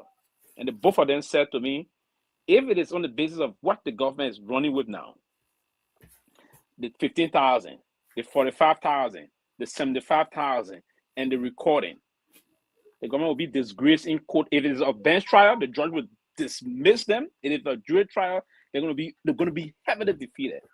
Here's why quickly. It is possible that the Jewelfish Foundation received 75,000, 15,000, and 45,000 while in Dubai. Now, to prove money laundering first and foremost in a competent code of jurisdiction, you have to prove that that money was a bad money and you launder it to someone to clean it up. Did Jewel receive the 45,000 in Dubai and bought material of that 45,000 and came to Liberia, sold those material and sent the same money back to the cartel folks? That's one. Money laundering is defined. It's not an insinuation. It's a dirty money. You send it to someone to clean it up for you. Did she do that? Did the money sent to the foundation? Did the foundation receive the money and clean the money and resend the money to the cartel? Did the lawyer of Joe Howard Taylor, imagine if a non-lawyer, because when I did this, I had to read, watch movies, and then do these things and do some analysis, some just scholarly analysis as a non-lawyer. And it's saying to me that to prove a money laundering case, these are the kind of thing. You have to prove that the person received the money through those fictitious means, and they have to send the money back with the intent that that money was laundered to you to clean it up and send it back. That go back to the issue of where they said she received 75,000 to the foundation. So the government, if the government would receive, it's possible her foundation received the money. Yes, those are people that have good people can do good with just get the foundation money. If the foundation receive that money and use it in the name of the foundation, it's not money laundering. It's not facilitating. So to facilitate, and you are charging, you want to forget here, they are charging Joel with an act committed in 2022 with a 2023 act that was created. That's a contradiction. We are not paying key attention here. Some of the charges against Joel, they say she committed this act in 2022, but they used the 2023 law to charge her. We need to pay some key attention to this matter and understand that for the government to prove all of what they said is going to be a very difficult thing, because I know, and the most easier part of this is, as a non-lawyer, I can go, Mr. Nami, and really their review and study hard and probably help to defend Joel. I think we can win this case. You know, go ahead when you land. Yeah, let me end quickly on this note. In terms of this, their star witness they have. This star witness is a convicted criminal. So to neutralize it is not easy. It's not a difficult thing. He doesn't have a credibility already. He's convicted. Can the juror trust a convicted criminal as a star witness? Can a juror trust a convicted criminal as a star? Mr. Nami, I'm putting it back to you. I'm a non-lawyer saying that now. Imagine the lawyers with the tactical, because the cross-examination is going to be brutal. The first thing, Cabinet General is going to work and see that man is a criminal. Your Honor, should we charge the man and turn to the juror? Should we trust this man? This is a criminal. The man was stealing money all over the place in America. He was crook. The man was bringing fake Henneken in Liberia. He was not even paying the Liberian government taxes. The man's a criminal. He's a career criminal. Should we trust him? Then you get listen. So to neutralize him and neutralize his credibility, it's not going to be a difficult thing for the defense.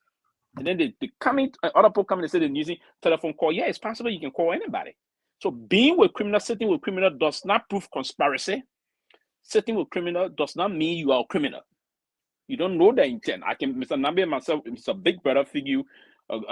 Sorry to say this. He will call me. Somebody say, "My picking come. This is $10,000 for you." I believe Mr. Nambi is a big brother. I will take the 10,000. I believe Mr. Nambi is helping his young brother. Does that mean if, excuse for this, Mr. Nambi did anything fictitious or dangerous, does that mean it will cross to Sylvester? Is Sylvester didn't know about the operation? No. So, Dr. Peabody, on a serious note, I don't really want us, and that's why I would say what it's going to do is that it's just going to impute on her character. It's going to damage her reputation, as it's already done, that she's going to jail already. But this government's not going to win this. And I believe the government tried to play some diversionary tactics in this matter. Why Johnny Dean? That is the nature, that's the very difficult thing I can't comprehend, Mr. Nangwe. Johnny Dean confessed in receiving bribe. That is criminal already. Mm-hmm. You have not charged Johnny Dean yet. Mm-hmm. Johnny Dean is still sitting somewhere. The man is saying, if you charge me, I will spill the beans. So you have not charged Johnny Dean. And then you come into charge of former vice president. Now, let's agree, you said the woman aided and abetted criminal conspiracy and what have you. There's a woman that is no longer vice president of the republic. So who she instructed? Did she call this police director to do that?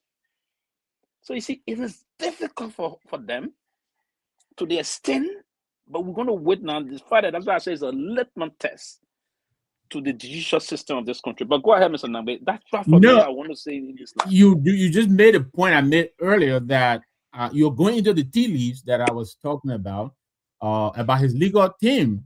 They have to be very meticulous and really take this case apart. But I say this. There are reports that this lady who was running the Starfish Foundation may be the owner of a $3 to $4 million property in Liberia. That is something they will look into. Money laundering is not always necessarily going to be taking the money and sending it back. You could convert that money into real estate, and maybe 10 years later, when things die down, you can sell it out.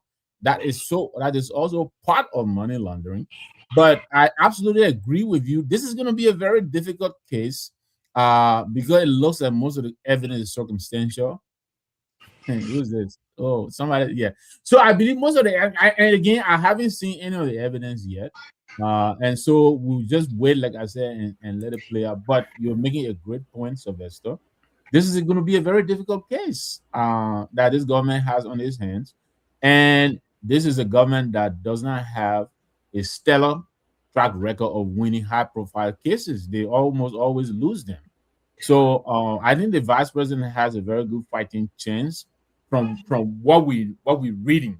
And the minister, I like his analysis. I saw what he wrote, but truth be told, I didn't read it yet. I meant to go back, and I intend to go back and read. Go back and read it. You will like you start. You know, he's an extraordinarily smart guy, but this analysis was online. Minister Warner, right? That's Warner. Yes, Mr. Former Education Minister. He wrote a very beautiful. So if I should weigh in on what my brother Pee Wee just said, I agree with him. What's the guy's name? I agree with him in part.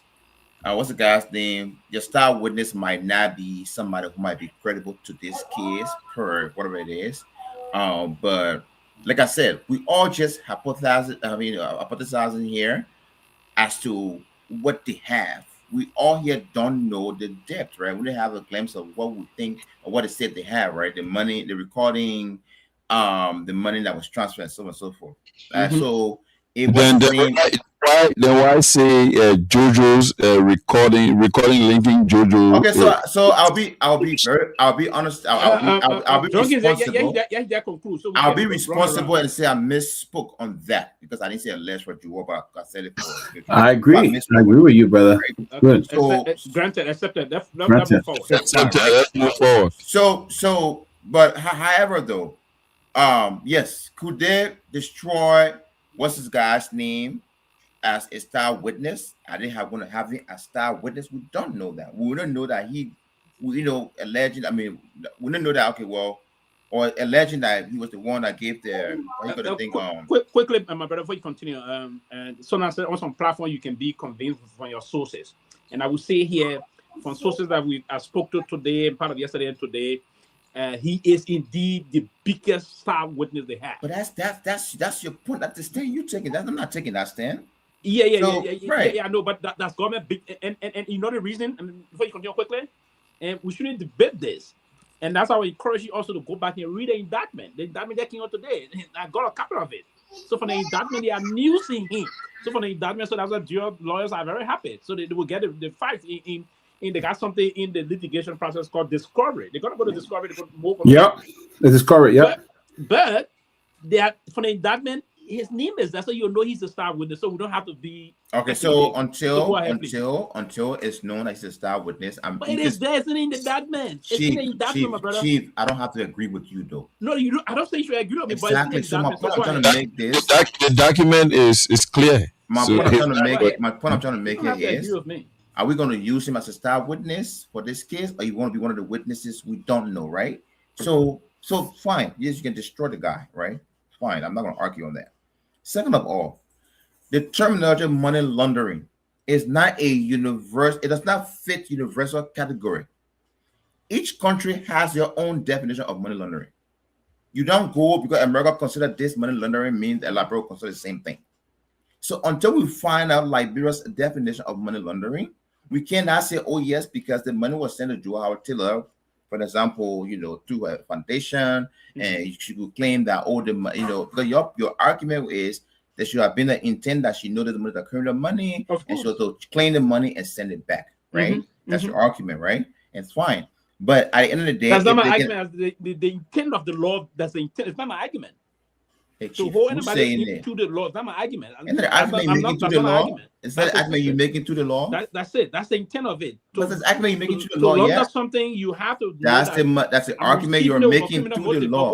Go ahead. That's the argument you're making to the law, no?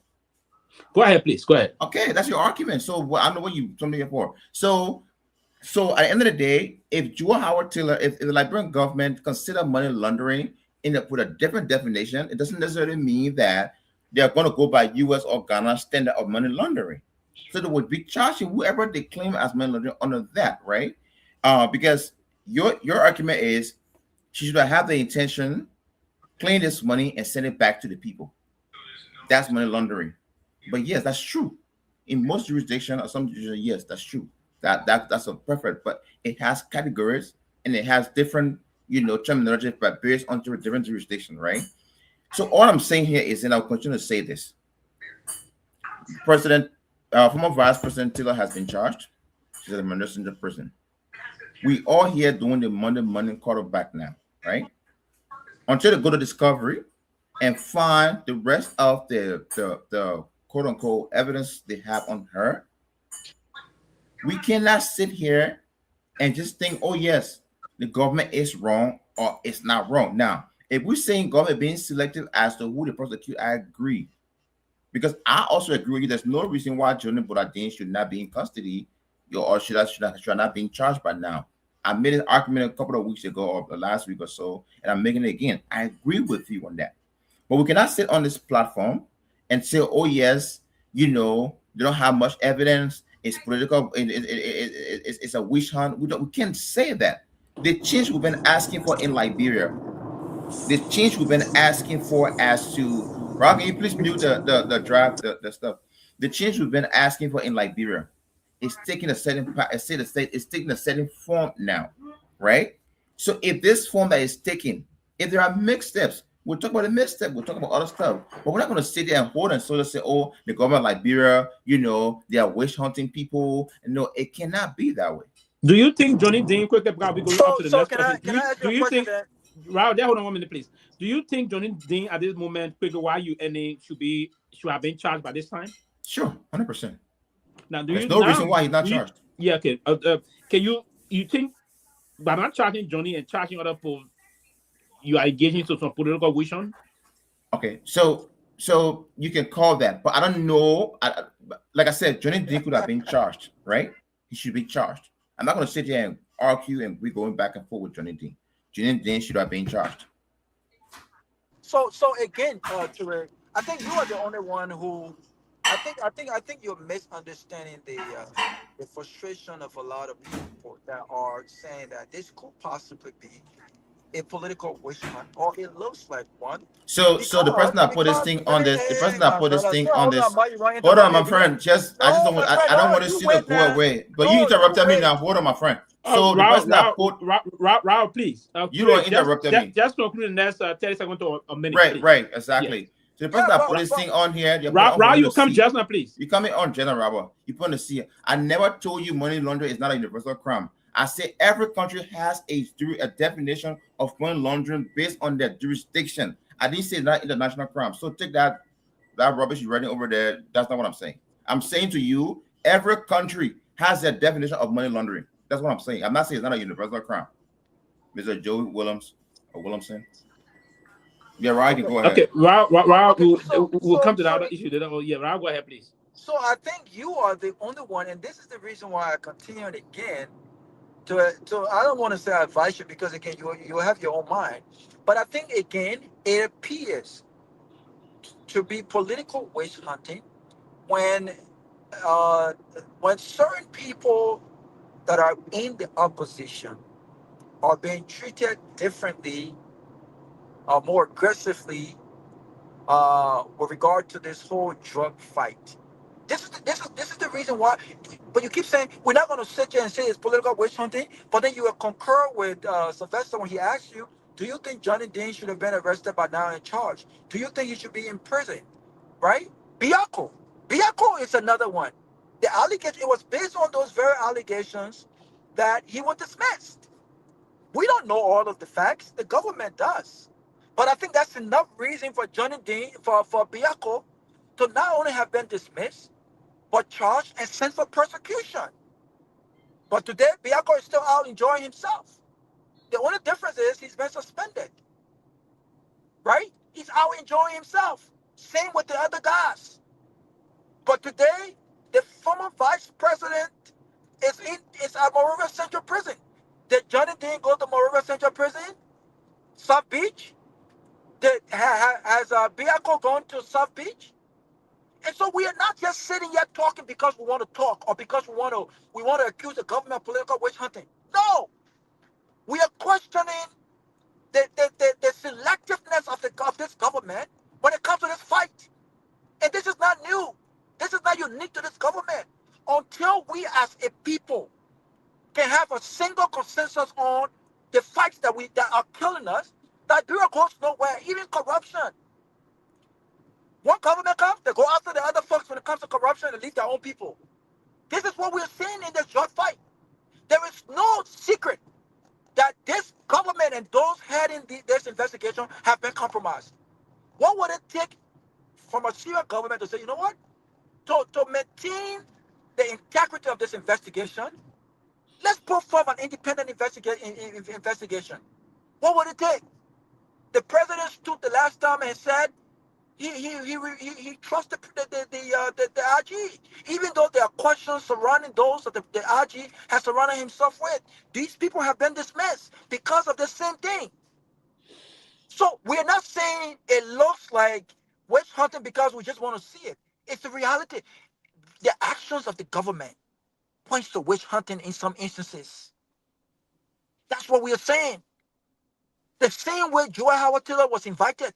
If the IG had the guts, or this government had the guts to say, you know what? Even though we're not dignifying what we heard, but in the interest of a third investigation, in the interest of fairness and independence, Mr. Jojo will invite you for questioning. A person that is invited for questioning is not necessarily a suspect. A person invited for questioning is not necessarily detained.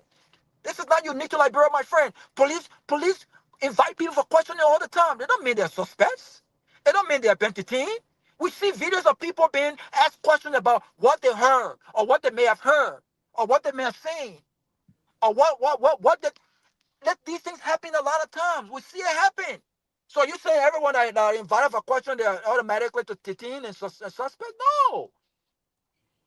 Had this government exercised that level of fairness and independence, I don't think logical minds like ourselves will be here questioning whether this could be a political witch hunt or not. These are not things that are happening. These are not things that are happening. And just because the government said they have recording on Joy Howard Taylor doesn't mean that her voice on there. So when you sit on a reputable platform like this and you say that the video that alleges that Jojo is a part of the cartel, which he responded to, if there was nothing going on there, why did he dignify it with a response? Why? But when it comes to the VP recording, you almost sound like you are certain that that's her voice. You almost sound like you are certain that everything that's been alleged that is part of this. It's been proven in court. No, these are allegations, and the state has an obligation to prove this beyond a reasonable doubt in court. What we are saying is, in many instances, we've seen this happen before.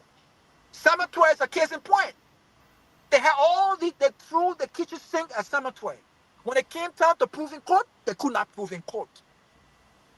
They could not prove in court. Could this be another case where they're throwing the kitchen sink at Madam Joy Howard Taylor and they don't have the facts to prove in court? You and I don't know. You and I don't know. But make no mistake.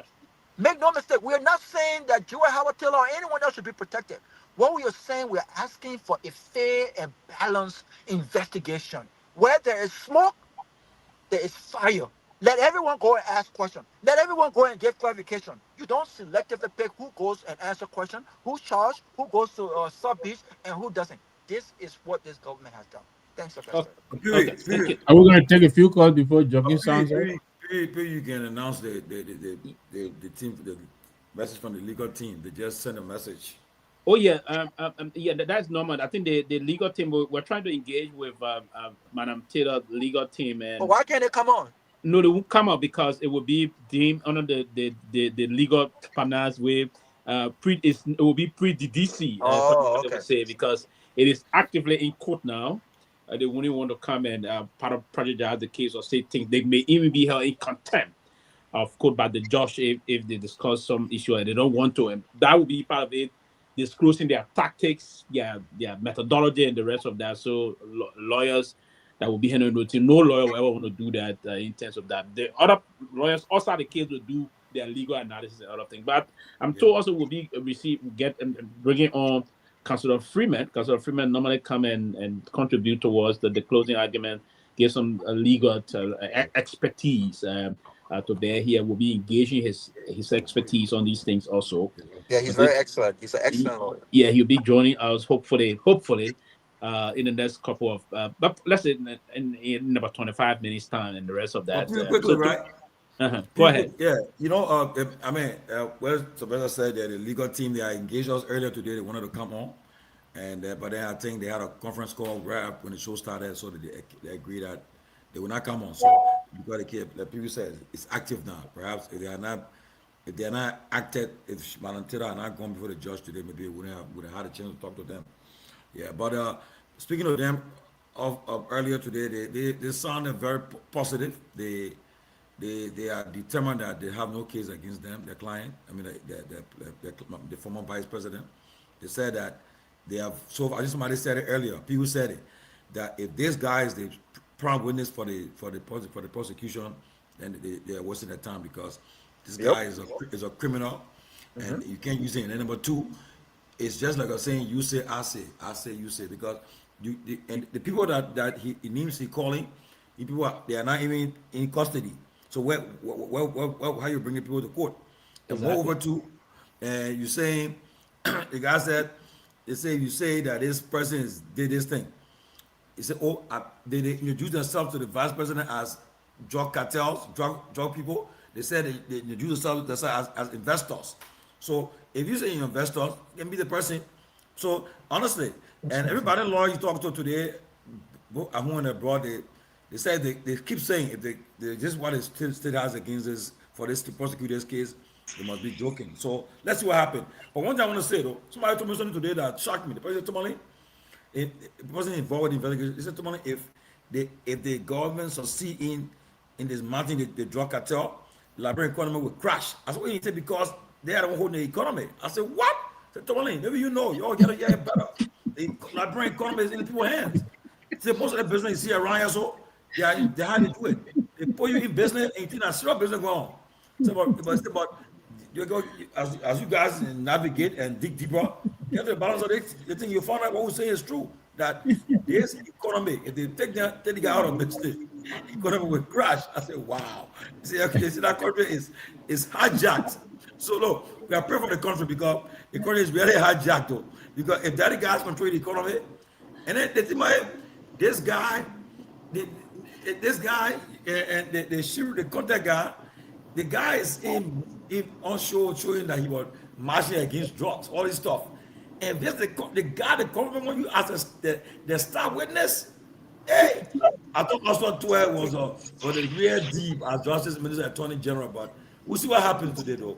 But the former Vice President, according to I talked to Ben a few minutes ago, she's okay. She's at a central prison, and she's waiting for a time in court to proof of some innocence. Our legal team is ready. They are preparing an aggressive battle to defend against the government and charges. But the charges the government level is very serious charges. But the people said earlier though, I hope they can prove the charges. They can realize because if you can't prove the charges, it will be a big blow to this government if this case if they don't go their way. Honestly. And again, let me reiterate.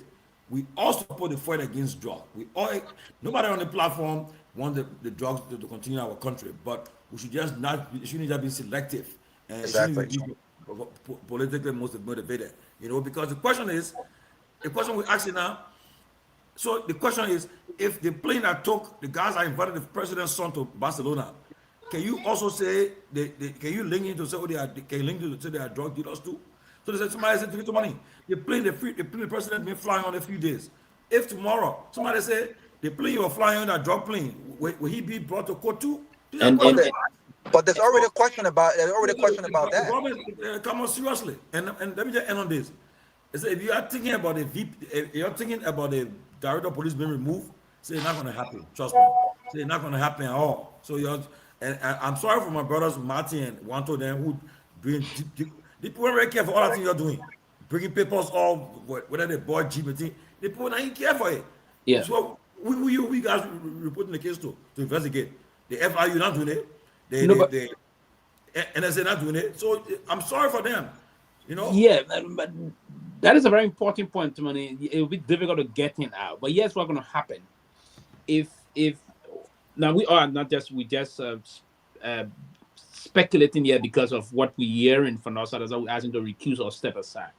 But if the president came and said he has implicit confidence in the police chief, we're knowing all of the facts surrounding this thing. If things were to change tomorrow, it's going to have a very serious reputational problem on the presidency. It's one, and it's going to impact the government as a whole significantly. So, for leaders to come, a leader will have the tendency to come in this way in the defense of their officials. But if there's anything that will come out to further implicate him in this matter, it will bring serious embarrassment to the current presidency, and then it will almost be game over.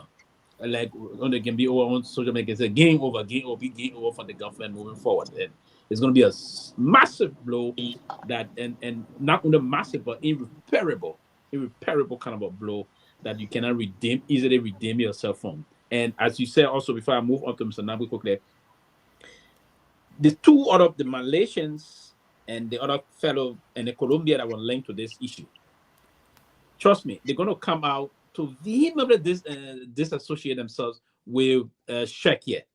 So I don't know how they think going to go, how they're going to move to create this whole thing. But Mr. Nangbe, that's the line. The vice president is in jail already. This is not biddable. Should the lawyer of the vice president, because I know they're going to go for discovery, right? They're going to get more information basically on that. Should they be concerned about Sheikh issue? Because if Sheikh is going to be the star witness, because her lawyer got the right, she got the right to know if Sheikh is already charged or what. What is the line on Sheikh already?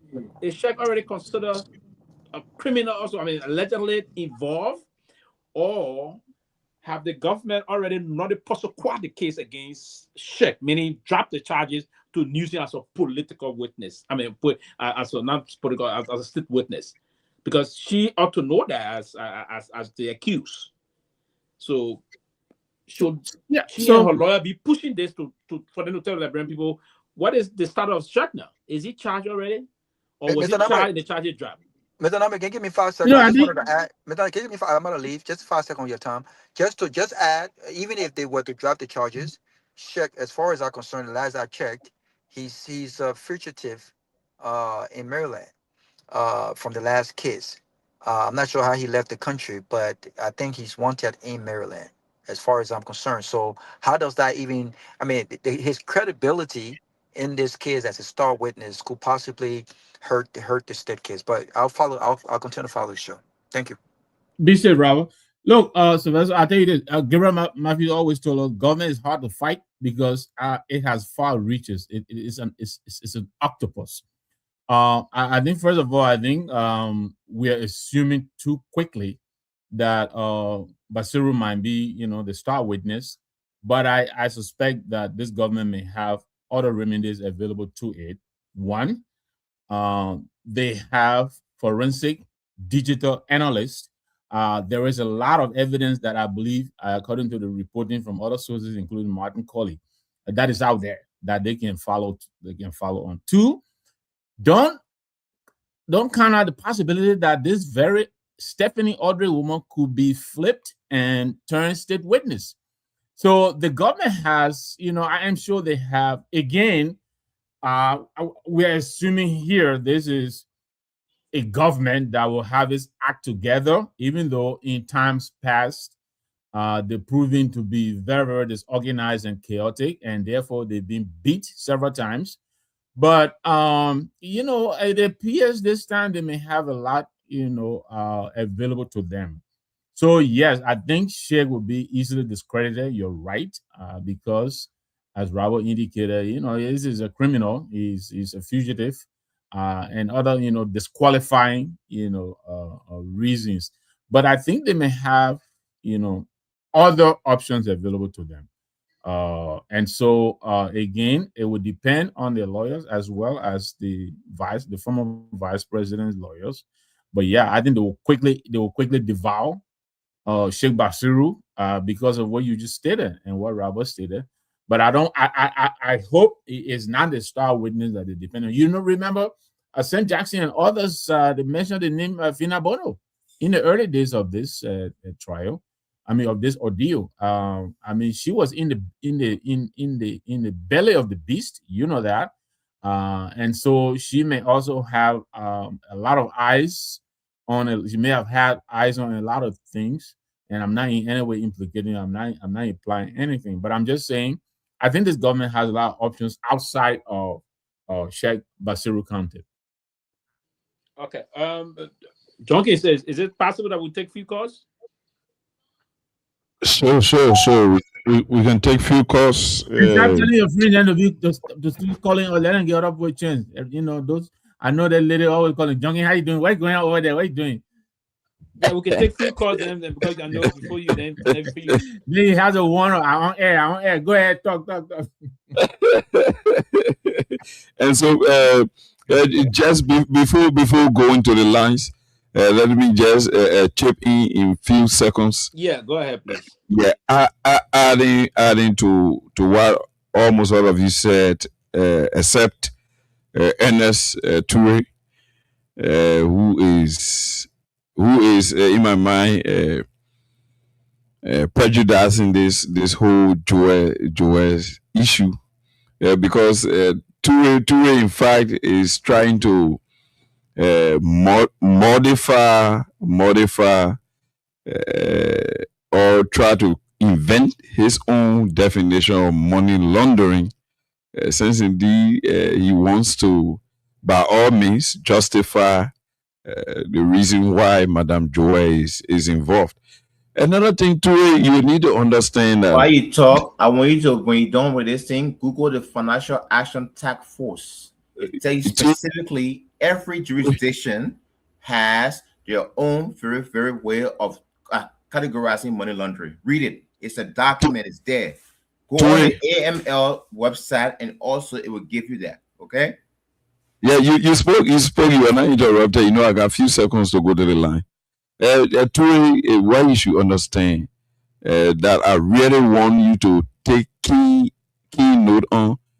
Money laundering is not an ordinary crime, especially that the world now is a global community. Money laundering will have to involve our international partners. Because if Madame Joel was involved with money laundering, you know that, and I know that money laundering could lead to terrorist financing. So it's not something that can be taken lightly. So all of those will need evidence beyond all reasonable doubt. So insinuations, prejudice, just your feelings. I don't think it will work. It will work in this case, and particularly, you are aware. People raised a point. You are aware that the laws are now retrogressive.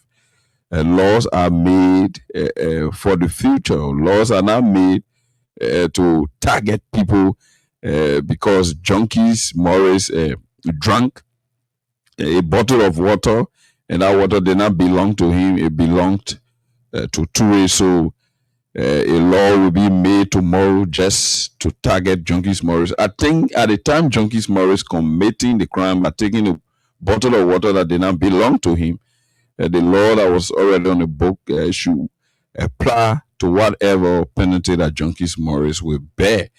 But at this point, it's not the case. 2022 actions being equated to laws that were enacted 2023 is unfortunate. We are talking about jurisprudence and the rule of law. So if we are speaking on these things, I think we should focus the facts, what we got on the books, and not our personal feeling. Maybe I do not like AB, or I like Sylvester and I don't like Mr. Nambe. That should not be the case here.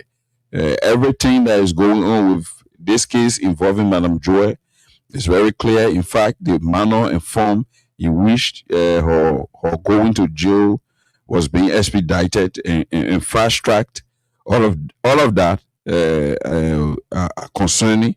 So we need to be fair here. Howbeit, we give the justice system a chance again to prove whether there could be amend from the excesses they made in the past, and we hope that justice will not be delayed, will not be denied, and justice will be fair and will be treated across the board, when everyone who is linked and involved will come under the jurisprudence of our justice system to get to the bottom of this, not selectively. As I go to the line, this is the crux of the matter. Selectively, selective prosecution, selective indictments, selective treatments in regards to VIP treatment, like, and all of that, disregarding the office of the former vice president, all of that. Those are the concerns people are having, and some of us here are also having. So there where we are, we support every process to bring down the cartel, to dismantle the cartel, but we should do it in line with what the law say and what we have on the books as a country. So we'll go to the lines and take those calls, those who are already Ingy and Igor to get on the line. Call us on those numbers on 0775 0776 104 104, 0776 104 104, 086 500 104, 086 500 104. Our first call on the line. Your name and where are you joining us from? Welcome. Your name and where are you joining us from? Go ahead quickly. You got 22 seconds.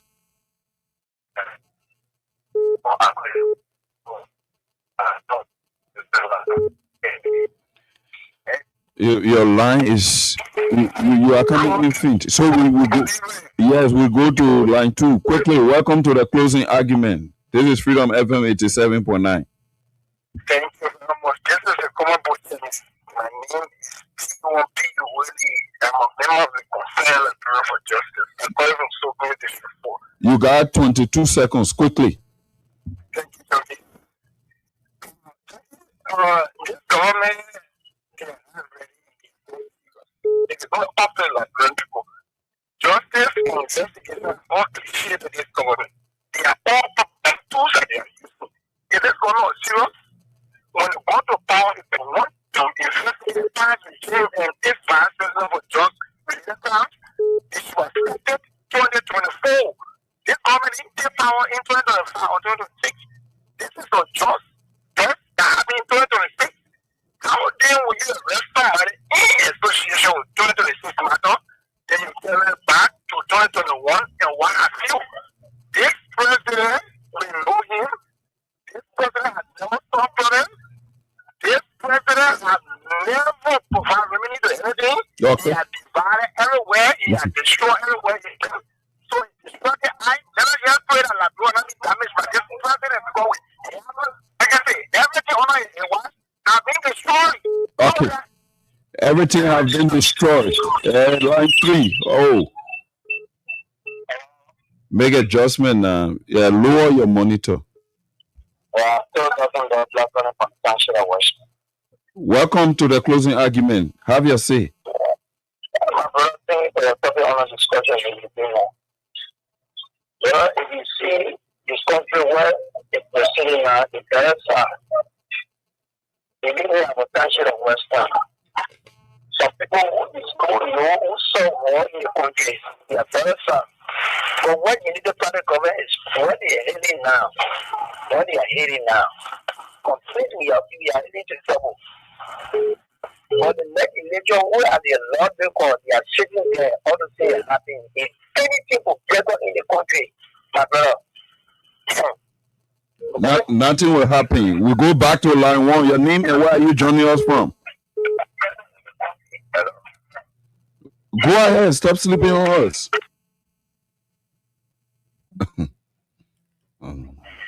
My bro. Hello.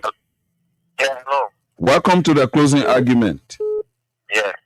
I'm Isaac. We're calling from Yucatan Frequencies. Hello? Go ahead. We are listening. Yeah. This government is a disgrace to this government. Instead, you have your security at the airport where the cartel start for entering where these people pass. The government are not investigating the routes first, but they are going directly to do it. We want people to know where the cartel pass before entering where. So what the security? Where the cartel pass before entering rehab. That's his question. We leave you there and go to line 2. Hello, your name and where are you joining us from? Line 2. This is Father A. We are talking about speaking from Samukata. Go ahead quickly. Oh, when somebody say this will bring war or they are looking for war, do not think that it will not happen. Behavior to me towards me, I have crushed already. What they are doing, what they are doing in this country, we are looking. Thank you. Okay, so you as an older man, I think it's appropriate that you join us. We calm the nerves and stop beating war drum. This caller on line 3. Hello, your name and where are you joining the closing argument from? My name is Evoka. Welcome to Freedom FM 87.9. Yeah, you know how I've been remote here. The people attention on them and from the one the women started getting on them and people started being behind them. They should recruit themselves. So they found out that everybody on them. So this is why they're trying to ward out 140. That thing and they think they hold your phone in so that we can forget about them. So we need to be careful. We need to be careful because the Pope planning to cover CDC, and I want the after. I have to for them to stay put. Thank you. We'll leave it there and go back to line one. Hello, where are you calling the closing argument from?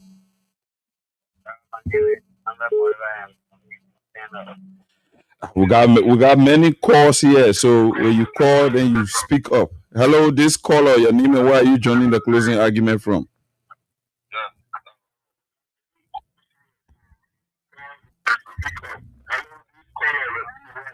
Hello? Yeah, go ahead.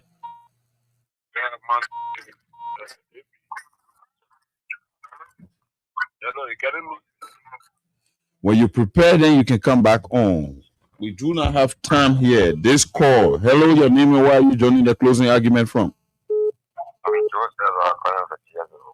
Quickly, 22 seconds. What's my question I have is, since they have been arresting the people, have they provided any evidence from there to the media for you people, the media people, for you to have some of the evidence on the guys arresting people or evidence, and they can provide the evidence for us to know for you to tell us this is why they are. I think that Johnny Bollardin's session, that one now, doubtful that one is a clear evidence because he himself admitted. Unlike the other guys, to include the former vice president. So we'll leave you there and go to this call. Your name and where are you joining us from?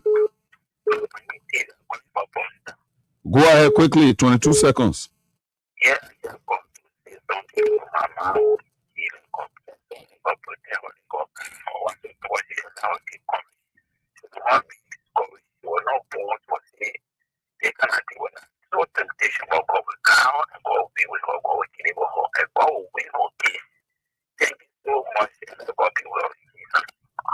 Amen. Thank you. We'll leave you there and go back to line one to take this call. Your name and where are you joining the closing argument from? Thank you. So now You got 22 seconds. Quickly, go into your point. Okay, thank you. My question would be, if police can point guns at the victim, where was this EPA? And where was this EPA? And where are the EPA right now? EPA got forced more than police. Then what we come doing, empowering police to disarm EPA. My question is, where is the EPA right now? And they wanted to bring fear in the country. So then police can disarm EPA. So my advice to whoever come on and sit down with the country. Thank you. We'll leave you there. We'll leave you there and go to this other line. Your name and where are you joining us from? Quickly, 22 seconds are all you have. Yeah, let me just take this time to the Unity Party government. The Unity Party government, I'm pushing well, First thing we want to know what was the outline was for the Colombian men that called the president son name. Up to Mr. Joe Bagason, we cannot hear the name. And coming to come attack to our tenor, I think this is a personal attack. So it is my point. Okay, we'll leave you there. We'll leave you there and go back to line one. Hello. Yeah, how you doing? Welcome. This is the closing argument. We are live on Freedom FM 87.9. I just want to appreciate your effort to apply for the nation. And we go for the nation not to go back to the 14th Civil War year. I'm the Roberts, chairman of the Class Advocate at Boulevard, the 40 from the Zero, to be the initial community. And not get to the issue. There's something, one of the very careful. Latino is not only for the party, it's not for CDC, it's not for ANC, it's not for NCP. The law is for Liberia. I don't want to say that. It's not business. The United States government are not touching just when with the people. It's not people. They are not decided for the black people. On the job issue. We have to support people don't to afford the job. Just not in this one place. We have to support them with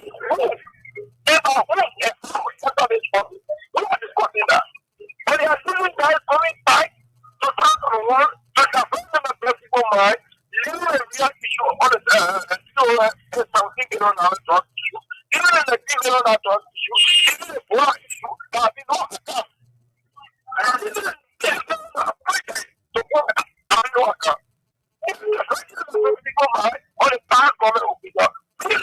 Okay.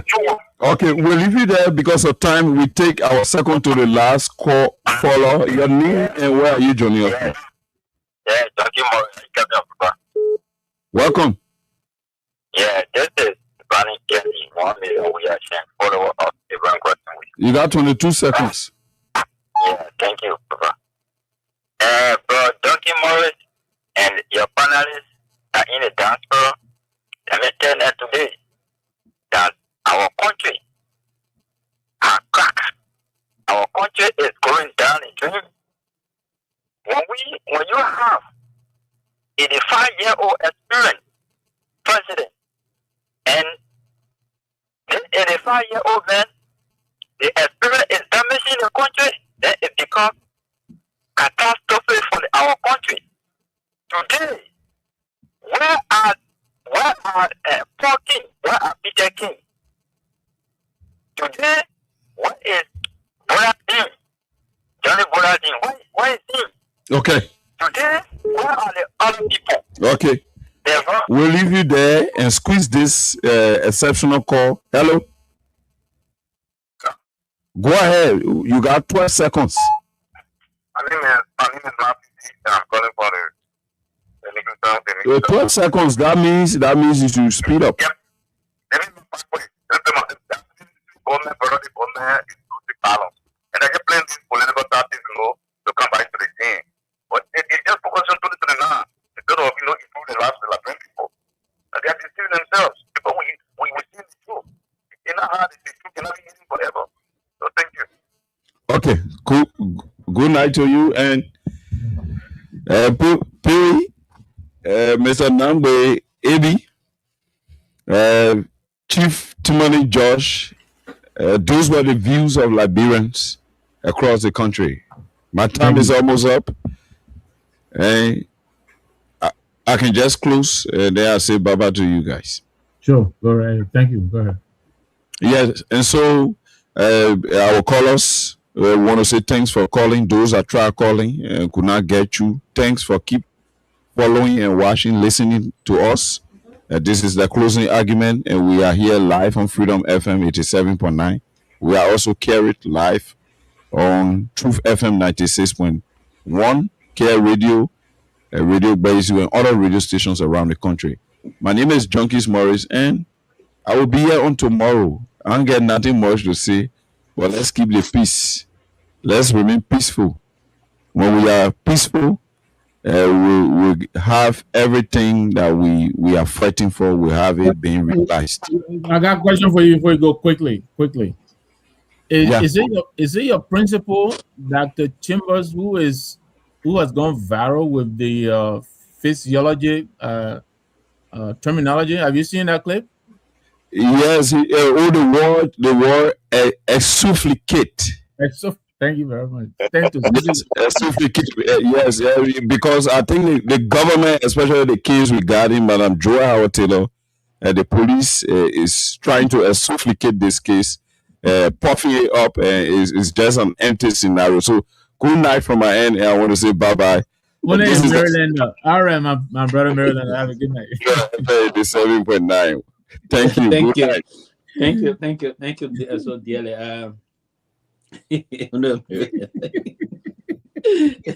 Like the Buffalo's Chambers. So we'll listen to the cause. And on a serious note, is this not time for the country to listen? I don't know, and I don't know what the government have.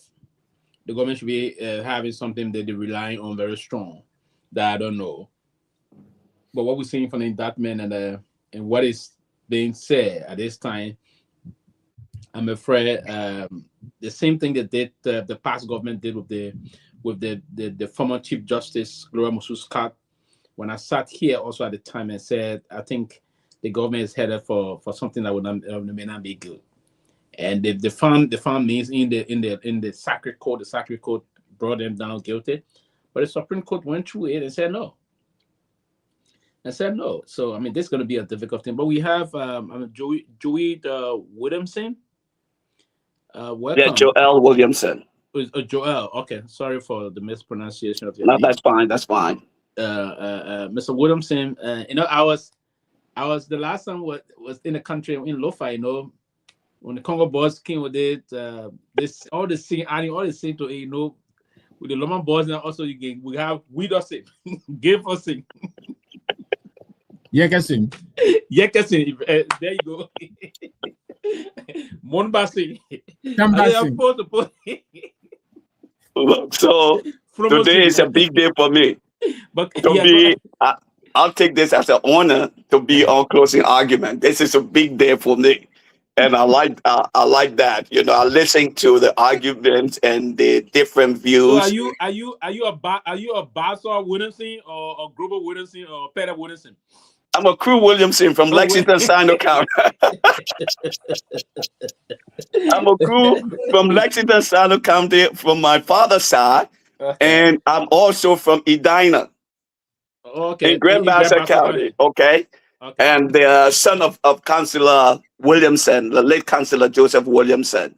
Okay. But at least I've been listening to the positions put forward by a lot of people, and the strongly held beliefs here. And let me make the caveat. Some people will see me and say, oh, immediately this is sedition. Yes, but today I speak as a Liberian. And one of the things I first want to say is that I'm not here to declare the innocence of the former vice president. What I like to speak to is actually the beginning of all of this, the uncalled for spectacle leading to her arrest. When you ascend to these positions in government, and even if you leave, there's respect. And I've heard the different views. I thought if the government had something, they could have invited her and say, we have this. She still has security detail with her as a former vice president, but the way they did it, allowed people to begin to talk about witch hunting and what have you. I don't know the evidence government. I did not know the evidence the government had. But so I would want all of us to let the law take its course. But if I will put on my hat and just look at the evidence put forward today, it is skimpy at best. Skimpy.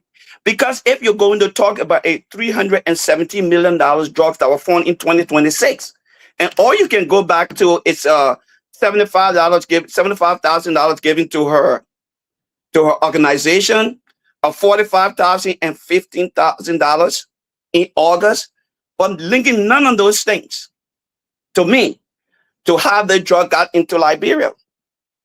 I hope the government has a better case than they've put forward so far. And I'm not going to say they don't have it. I would just sit back and say they got to come with more. Because I know under judicial scrutiny, I live in this country here and I've seen some cases here. I remember we all said O.J. Simpson was guilty. Every evidence was shown there until it went under judicial scrutiny. And so I hope the government has more, because our country is at a crossroad. It's at a crossroad where are we returning back to jungle justice? Are we going to be a country, the rule of law?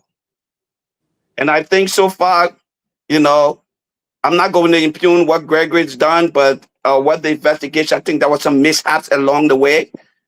I'm just going to sit back here and hope that the government can come up with more evidence. If not, I heard somebody say this is not billable, but I'm sure when they go to a conference with her lawyer and the state lawyer, there can be some agreement made there. Because some of those charges, when it begin to be lesser than it really is, Are we really saying that she is responsible for the bringing of 300, almost $500 million worth of drug in Liberia? What are we saying here? What correlation between the 75,000 and the presence of those drugs in Liberia? Is there a correlation? Somebody please help me. So, welcome, Mr. Williamson. It is great to have you. Did your dad have his office on Randall or Gurley Street? Randall Street, Randall Street. You know Councilor Williamson, yeah? Yeah, I met your dad. Aaron Vaughn Williamson is a friend. That's my cousin, yeah. Yeah, but it's good to see you. Yeah. So, the points you're making are quite legitimate and they're valid, but again, we have to take the totality of the picture. Remember, they talked about facilitation. That's one of the charges. Distribution. That's one of the charges. So I think about 8 or 9 of them. And so, yes, you're right. The government better come with more than what we've seen. And we haven't seen the evidence yet. I don't think we have. So we are reading of the charges and all of that. Again, I am going to go on a limb here and say I believe they may have a lot more that they may have found. Yeah. I'm giving them the benefit of the doubt.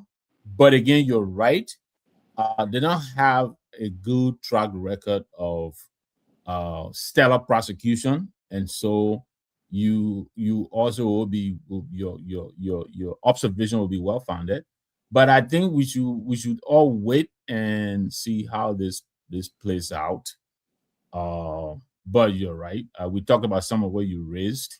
The credibility of some of the witnesses that they may be assembling. I think the former vice president is going to put together. She's a sedition. The CDC has some very good lawyers. So I think this is going to be very interesting. I mean, they sent Samuel Tuet to court with their lawyers, and Samuel Tuet came back, not found not guilty, right? I mean, these are not the same. It's not the same case. It's not the same charges and all of that. But I'm going to assume that the government too is going to come with their high power lawyers. So I think it's a bit too early. That I think that's the short side of my long story. I think we should give it a little bit more time, and let's see, what is going to come up. Well, I think you're right, but I will hope President Boycott.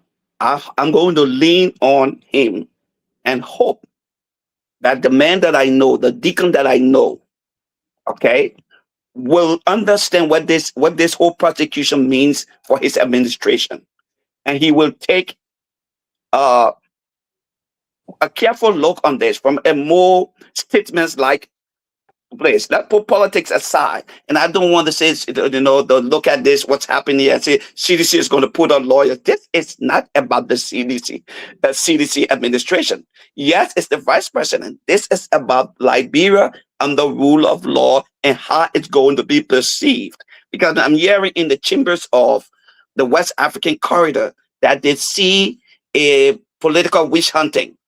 Some people do not believe the person that you're talking about. Nothing in her track record shows you're talking about facilitation. I don't know if anything they put out today show facilitation. I don't know if they talk about distribution. I don't know if anything today they put out talk about distribution. What is it? The biggest thing I saw was 75,000. So I hope, like I say, hope they have something much more to bring up. Because, Pee Wee made a point when I was listening to him, he eloquently talk about that and talk about the witness. Maybe we don't want to say star witness, but a key witness. Maybe we don't want to use the word star, but a key witness has some character issues, and we know how the law plays. It will come into play. Mm-hmm. But this is a sad day in our country, folks. No matter what side of the political aisle you're on, this is a sad day. I agree with and you. This is where leadership comes in. And it is my prayer, that President Boycott will have some reflection here. And I'm not saying interfere with the judicial system, but going around, and giving accolades and platitudes to people in this moment, you don't want to be seen as that, because you could end up eating crow when all the facts are put forward. So I want you to take that statesmanship position and wait and make sure they really have what it takes, because so far, the Zlish, legally, I would say that, and I will go from, they must have more, because what they presented as far under judicial scrutiny, she is going to be vindicated. So That's my point. was it you who typed that thing in the comment section about arguing with Mr. Toure about money laundering? Was that you? If it is Yeah. you want to talk a little bit more about it? Yeah. What it So is when you you were saying? talk, and I think it's when you say somebody money laundering, you have to prove that that money was laundered. It's not just, it's not in abstract terms. Now, I heard you say, okay, you could come and build house, but she has a foundation. That money was given to a foundation. Mhm. If the foundation built something with it and what have you, she said she was a government official and somebody went to Dubai and people brought people to her. Where did they meet? In the public place, and they presented the money to to the foundation. Mhm. Yes, she's the head of foundation. I don't know if that is money laundering in itself as a crime.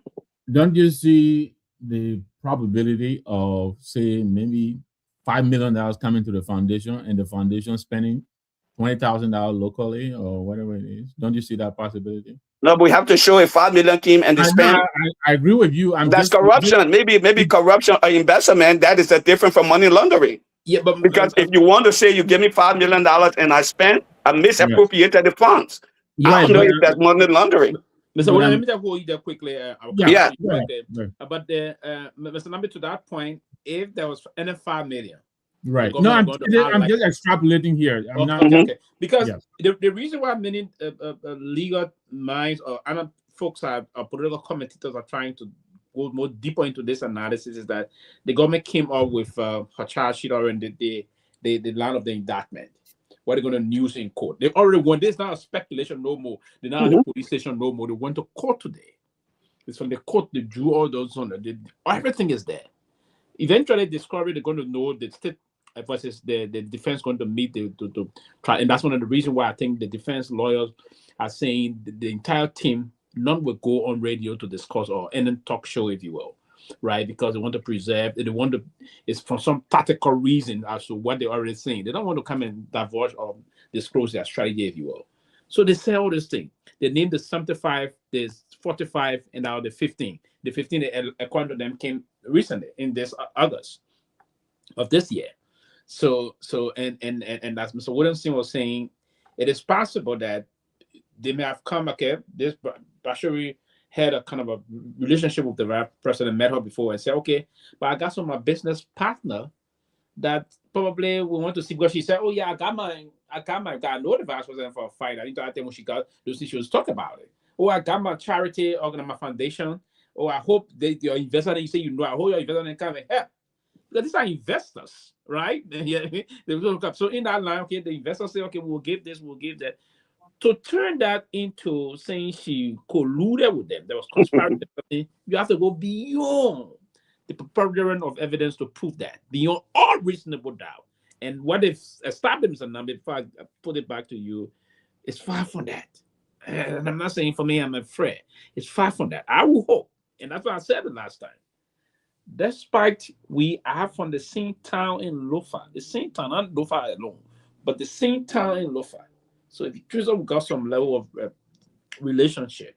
That's part of that. I emphasize, if the former vice president is anyhow involved into this, knowingly, and if the law, if the facts can prove to that, I will support her going to jail if the law so demand that. Right. But if this is a conspiracy to target her politically, trust me, with what you're saying there, because for someone to knowingly do something, you have to see it. It's going to be a difficult thing. After what the government said, and this what my brother was saying, Jenna, on that line. That's one of the reasons I say though, and then 5 million, they got ran with that. But again, so I think you're right, Pee-wee. And I stand with the point that, I hope the government is right. I Yes. hope they did the due diligence, right? Mm. Because if they did a due diligence, like I think you or somebody said earlier, we all here would not in support of the drug thing, right? But one thing we're not getting again, the government has a tactic, the state has a tactic, the defense council have their own tactics, right? So for example, they don't want to speak about the case now why it's ongoing. That's one of the things they're using right now, right? So they're not gonna come and see stuff, right? But we don't know what the government has as well, right? Now the case now probably when it went to the discovery, even before even all this before that arraignment, because you gotta go through discovery for that arraignment, right? So when it went to the discovery, we don't know what they saw, right? We don't know what they did not see. But we're not hearing about the I'm not. I'm not. cartel. I'm not cutting you off. I know. See, this is the man. Yeah. This is the man that the man says marching against drugs. Right? Right, Ironic, right? This is the convicted criminal. right. This is the fellow. So so the government, we don't know what they have, right? But one thing we keep hearing, she received $5 million. I mean, No. $75,000, Right. $7,000, or $15,000 here and there. Right. Now, it has been established that this money was drug money. So, are we saying we are confirmed that the soul that gave her the money are linked to the drug? That's one thing we're missing. So if the sources that gave us this money, if they are linked to the drug, then the government think that it has something they're standing on as a good cushion. Because, for example, if I got $50,000 from Dubai or Maryland, right? Yeah, I got 50,000 to my stuff. But how do we prove this money here is for drug money, right? So maybe the government has a what the money we're talking about here. We're not just making it up, but this money was linked to the guys who are arrested now. Two guys been arrested, been in jail before. Madam Taylor went to jail, right? We don't know through interrogation what these guys are telling them. We don't know what they have said. We don't know all these things, but we know there was some money given to her at different point in time. Now they are linking that money to the drug cartel. That means any rational person on this platform will sit and say, "Well, we trace this money that was given to you back to the drug dealers." And these drug dealers are the ones that we arrested in Liberia. That's one thing the government probably has. Like I said, we don't have all the evidence yet, right? Another thing about money laundering we're talking about, I said something here. There's something called the Financial Action High Tactical Tactical Force, Tactics Force. It is a framework. What it says, well, all you guys that are here as a country that into the banking thing, whatever it is, on the federal law, whatever it is, you guys, got to go by. You got to qualify to be under us if we should give you the leverage or money laundering arms to support you and defend you, right? However, you as a state, you have the right to how you got to qualify or classify what money laundering is to you in your state, as long as those qualifications do not violate our international standard of money laundering. I want you to Google this thing, putting anything, anywhere, ChatGPT, whatever. Ask, do countries have the right to define what their own knowledge of money is? If ChatGPT or Google comes back and say no, I would never argue again. But I'm saying these things based on research. The reason I know this thing here, right? Because number one, I've studied compliance, right? From regulations. I also studied about the Federal Trade Commission. These are things that I actually studied. And it is a law that every country can define or determine what they term as money laundering, as long as they don't violate the financial actions, tactics that I talked about. And if you have the time, I can send this PDF in the group chat. When you have the time, whatever, you can read upon it and come back to it, whatever it is. So money laundering, yes, it's a universally agreed upon crime, but every country has the right to stipulate to determine what money laundering is in their jurisdiction, as long as they don't go, almost like federal law and state law. Every state are allowed to make their own laws as long as those laws don't contravene federal law, and that's why it is. So my people that here, Mr. Joel, I think we'll see you again. I saw you last day. I just see you. I know, but listen. I think it's a little analogous flaw. that we're making when we say this. What Okay. we know, she may have received this money from these nefarious people. Because you received the money from them, did she know who they were? There's nothing that's Exactly. proving. When she received the money, she knew who they were. She knew Exactly. that, excuse me, she did not know. Nothing has been proven that those people came as well-known drug people to her when they gave the money. Nothing has been proven to her. Did she receive the money through let me just say, somebody who know those people with a link, maybe trying to make and use her office. Did her office do due diligence? Maybe not. That's a different thing you want to tell that. But to say money laundering, to charge somebody for money laundering, it can't just be because you received the money from someone. It can't just be that. It's a way. And let me just say something about Jewel. 1997, when the election, she was first lady, I worked in the office, help her establish the National Family Development Program. There was a day in a meeting with Cher Tubman and Vida Tate. So we were looking at how do we give food to orphanages. And Jewel said, what I want to do, I want to make sure I don't perpetuate commercialization of misery. Can you guys go out there and check and make sure we're giving it to the right people? I know this woman. Will I be disappointed if she were found guilty and indeed she did something? I will be. But for now, the person I know, I can't see how we're going to call her because of $75,000 given in 2021, 45,000 given I think in 2022, and $15,000 given this year. Has that thing established how did we get $317 million drug in Liberia this year? Is that money related to that? Have we this? I mean, We don't know has it exactly. shown us anything? We don't know. That's the point So, that me so and what Mr. I'm trying to say here, the Uh-huh. government is not. If that is how you want to go after this 370, a lot of people will be left out. The rare actors will be left out. If that's it, that's my view. The rare actors will be left out. And I you're mean, right. yeah, You're right. the rare You're right. because we're not saying how these drugs came into the country this year. We're talking about 75,000 given to her in 20. What happened between those times? You're talking about 300,000, 300 million, and you're only talking about something less than $125,000, less than $140,000 as the money that was given to an organization to be the kingpin. She's the kingpin of the drug kingpin in Liberia. Really? We don't know all these facts, right? We Okay, all yeah I just agree. half We a don't know. dozen, right? Yeah, Making up, what could it be, what it could not be, and all of that. We don't know the facts because we are not in there. We don't know what Gregory has. We don't know what the NSA has. We don't know what all the guys have in their possession, right? We don't know what all we know today is charges, right? We have not even seen exhibits, right? They're not disclosed no exhibit to say, oh yes, this is what happened. Like the allegation that she was telling the guy, so oh yes, oh it is now our time, when we're there, until you gotta wait till 2029, but now we're not there, things are hard. Number one, what kind of legitimate business you're doing like Liberia now? You gotta wait till your time where you can go, but that cannot be done now here.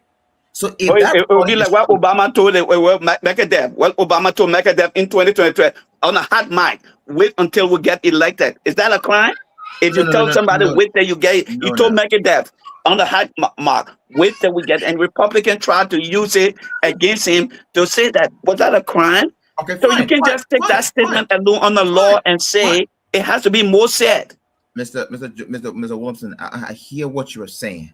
I'm saying to you, we don't know what's happening. I agree. That's all I'm saying to you. I If the agree. I agree. government went on to lose this case, it would be an embarrassment to them. This is a very consequential case. I'll say I this for a fact because I this agree. case can determine exactly. It can underscore what the city's been saying that they've been wished on, right? It can do that. So hopefully they did a due diligence, right? But at the end of the day, like for example, one of my brothers was saying here, oh, the law cannot be retroactive. So first of all, the drug that was arrested, 2026. The money they're alleging, they're just giving a trace of the money when it's been coming. They're not going back charging you for 2022 drugs. No. If you got money in 2022, 2023 you get some, in 2026 you still got some, and the charge, the crime, the drugs arrested in 2026, it does not end 2021 what you did. It's just a truly established. So retrogression does not apply in this case. The law is not retrogressing in any ways.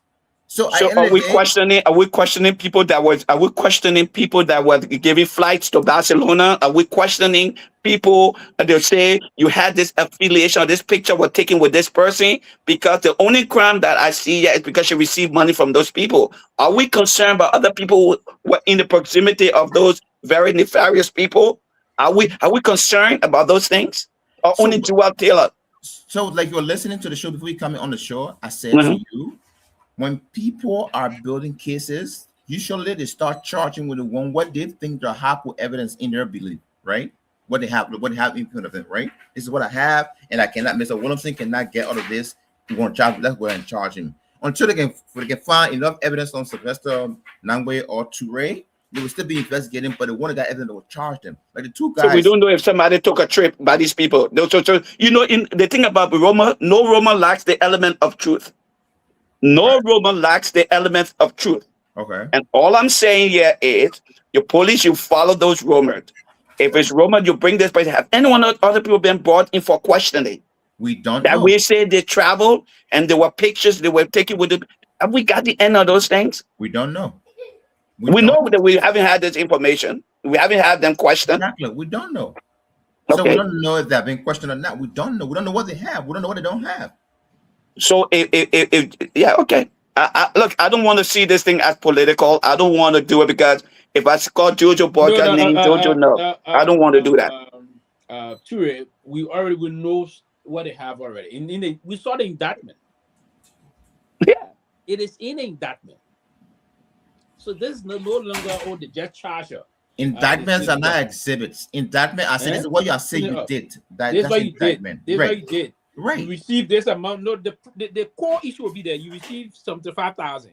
You received 45,000. You are on the phone and all of things. That I mean, for me, I don't want to discuss this on the basis of that now. This case is in court, and I know very well that Mrs. Taylor is not one person that just she also she's grounded in the Liberian political landscape. I don't think the government would just easily manipulate this against her. We're going to have a panel of jurors selected to go through. Is this going to be a bench trial? I think it's going to be a judge that the both party litigants will have implicit confidence in to manage this case very well. But now I don't know what Liberian law calls for. Go that check to be the one you're going to news and move on this thing. I don't know what Liberia calls for a bench trial, but like I know in the U.S. most time, in most jurisdiction, the accused can request for it. Right? So we don't have special law in Liberia. The same way the judicial system on 4 years. That's the same thing in Liberia. I'm not sure about that.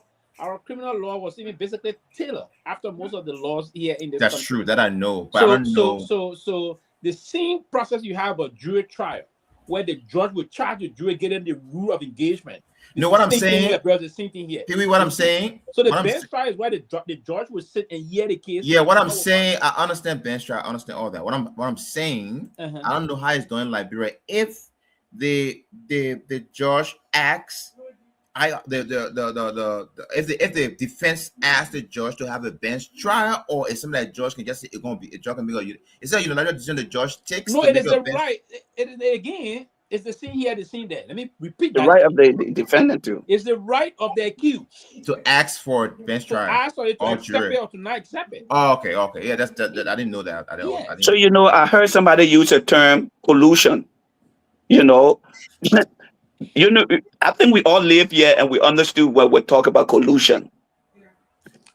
Look, collusion has to do with intent. Intent.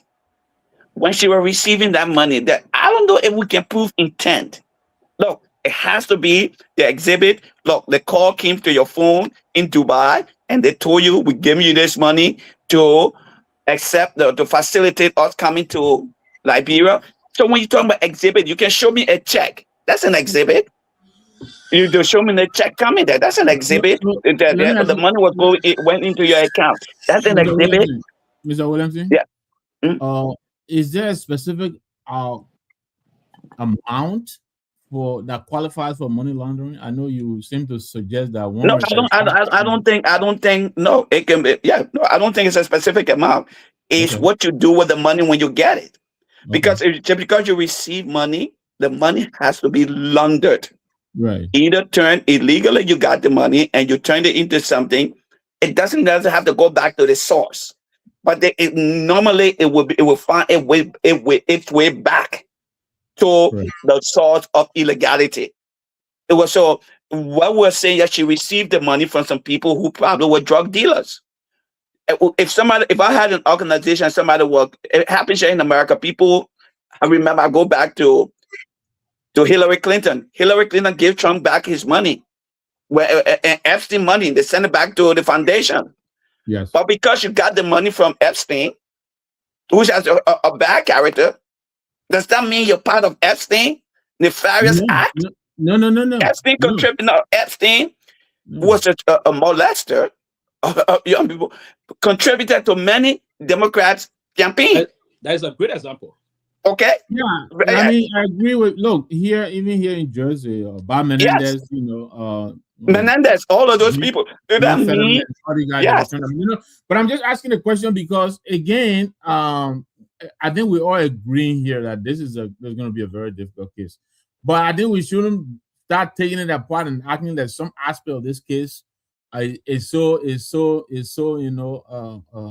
minute that it may not qualify for anything because all they're looking for is a charge that will stick. I understand $135,000 may not be a lot, but if they can find a way to like you're saying, what does he do with it? If they can find a way to make it stick, that's one. But I'm also reminding us, money laundering is not the only charge that is being levied against all. Criminal facilitation is there.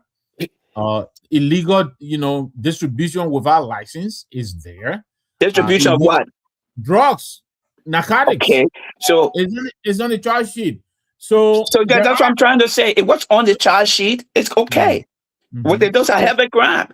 Now, Yes. one will be thinking in Liberia, okay, you're distributing. Let me Listen, hand it back to you. Let me hand it back to you. I beg you. So I think the prosecution would test all of these, and it's possible none of them will stand up to scrutiny. But they might find one. They just need to find, something that sticks. All of them don't have to. I think the one that won, they will throw them out. I'm not a legal person. You would tell me whether I'm wrong or not. But No, I'm not a legal person. But what I'm about to say to you, I will go with Ture. Like he always is saying, we don't know, and I don't want to sit out here and act like I have what government have. Okay, I could just be looking over there and say, no, maybe government is playing. I hope, like I say, I hope they have something more that they were going to show. That when this thing begin to get, they can begin to give telephone conversation. They can begin to, because when you're charging people for these things, it has to be proved beyond reasonable doubt. Okay? And that's what I'm saying. And so far, it just don't correlate. But again, let us not go before. If we say someone is presumed innocent, then allow the law to take its course. And I think sometimes we become too emotional or invested in these kind of things, and we don't allow the government to work, and we just believe. But sometimes we look at what government had and the track record in prosecuting and stuff like that, and we can go back to the 12 kids and all of that, and you can see the flaws they made. So I just hope they got that. They got everything buttoned up and their I's are dotted and the T's are crossed. We hope that our country is at a crossroad, because every Liberian right now, passport, with a Liberian passport, you go to anywhere, you're being looked at. We're talking about almost $500,000 worth of drug in a small country. It is an indictment against our passport. It's an indictment that, so this is a serious matter, and I don't want to just see it politically. So sometimes I want to remove my political hat and I want to see it as a Liberian and say, listen, wherever the chief, wherever it falls, let it fall there. If Yeah. she's guilty, then I'm not the government. I don't know what they have.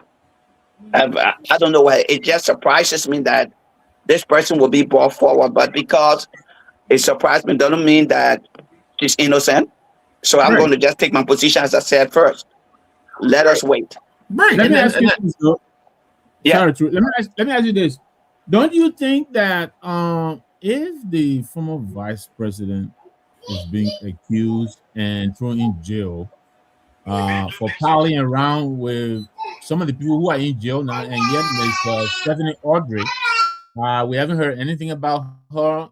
Even the Gregory Coleman, who has been found to be in the company of this lady. Don't you think that it's about time that these people were also brought to face the law? Miss Audrey, I think she's still out and about. I believe she's out of the country, but I'm sure she can be charged in absentia. Do you think IG Coleman still is credible enough to be a part of the investigation of this case? Well, that's what I don't think so, but that's why the recusal is something people are are calling for. And that somebody said there was a $10,000 that he was a part of. He gave command to escort the drugs. There's Mhm. so many things, and if our Gregory, I will recuse myself in the midst of all of these things for the respect of the integrity of the investigation. It's not recuse because I'm yourself, wrong, recuse yourself from the but job or from the investigation. huh? Recuse For yourself the from the agenda for job investigation, I'll or recuse myself because of But all these things. if he would, I mean, his job is to investigate. So how will he recuse? no, he How? can actually he can Because actually the other he can, people, the other people, the deputy that can he recuse can is not actually just recuse himself from the Yeah. investigation by but the still be the police investigation. director. Yeah, Yes, Dule Biago did, right? yeah, Uh, do things. But so somebody asked a question the other day. There was a stuff in Minnesota with cars. Did the government purchase those cars? That's other questions. I don't know. Gregory has a right. Gregory is my friend. He said so. He can. I don't want to impugn his character. I don't have any facts against what he's saying. It's just for the integrity of the investigation. If I were in his position, I would recuse myself. But it's not so that he's done anything wrong that I can prove.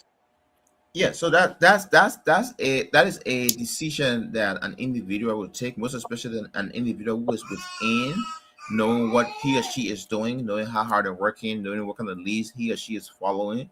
That's something that would take. That's one decision that would take, right? Um, but but the idea, for example, his deputy who came out and said, "Oh, um, you know, you know." They received he received some $10,000 for the fact that he's not being charged yet. It's question. But when he was at the press conference last week, he said the man went through the internal, I got an OPS or Office of Internal, yeah, the internal investigation. yeah, he went through there and they're whatever, and they're going to send him back to somewhere, and then subsequent charges will be coming a level against him. That's something he said the other day. The time is and it's too long. I feel like it should have been done ever since, but I don't know what's going on within there. I don't know who is doing what and stuff like that. So I personally I think this is a win for Liberia. This kid is a double-edged sword for Liberia because it sets a precedent that those now who are in charge or in power now should know that how to carry on the job and how careful they can be, because if anything happens and the name trickling something tomorrow, they can also could be arrested, right? So it's a double-edged sword for Liberia as a country to win, right? Hopefully, if it's not politicized, right?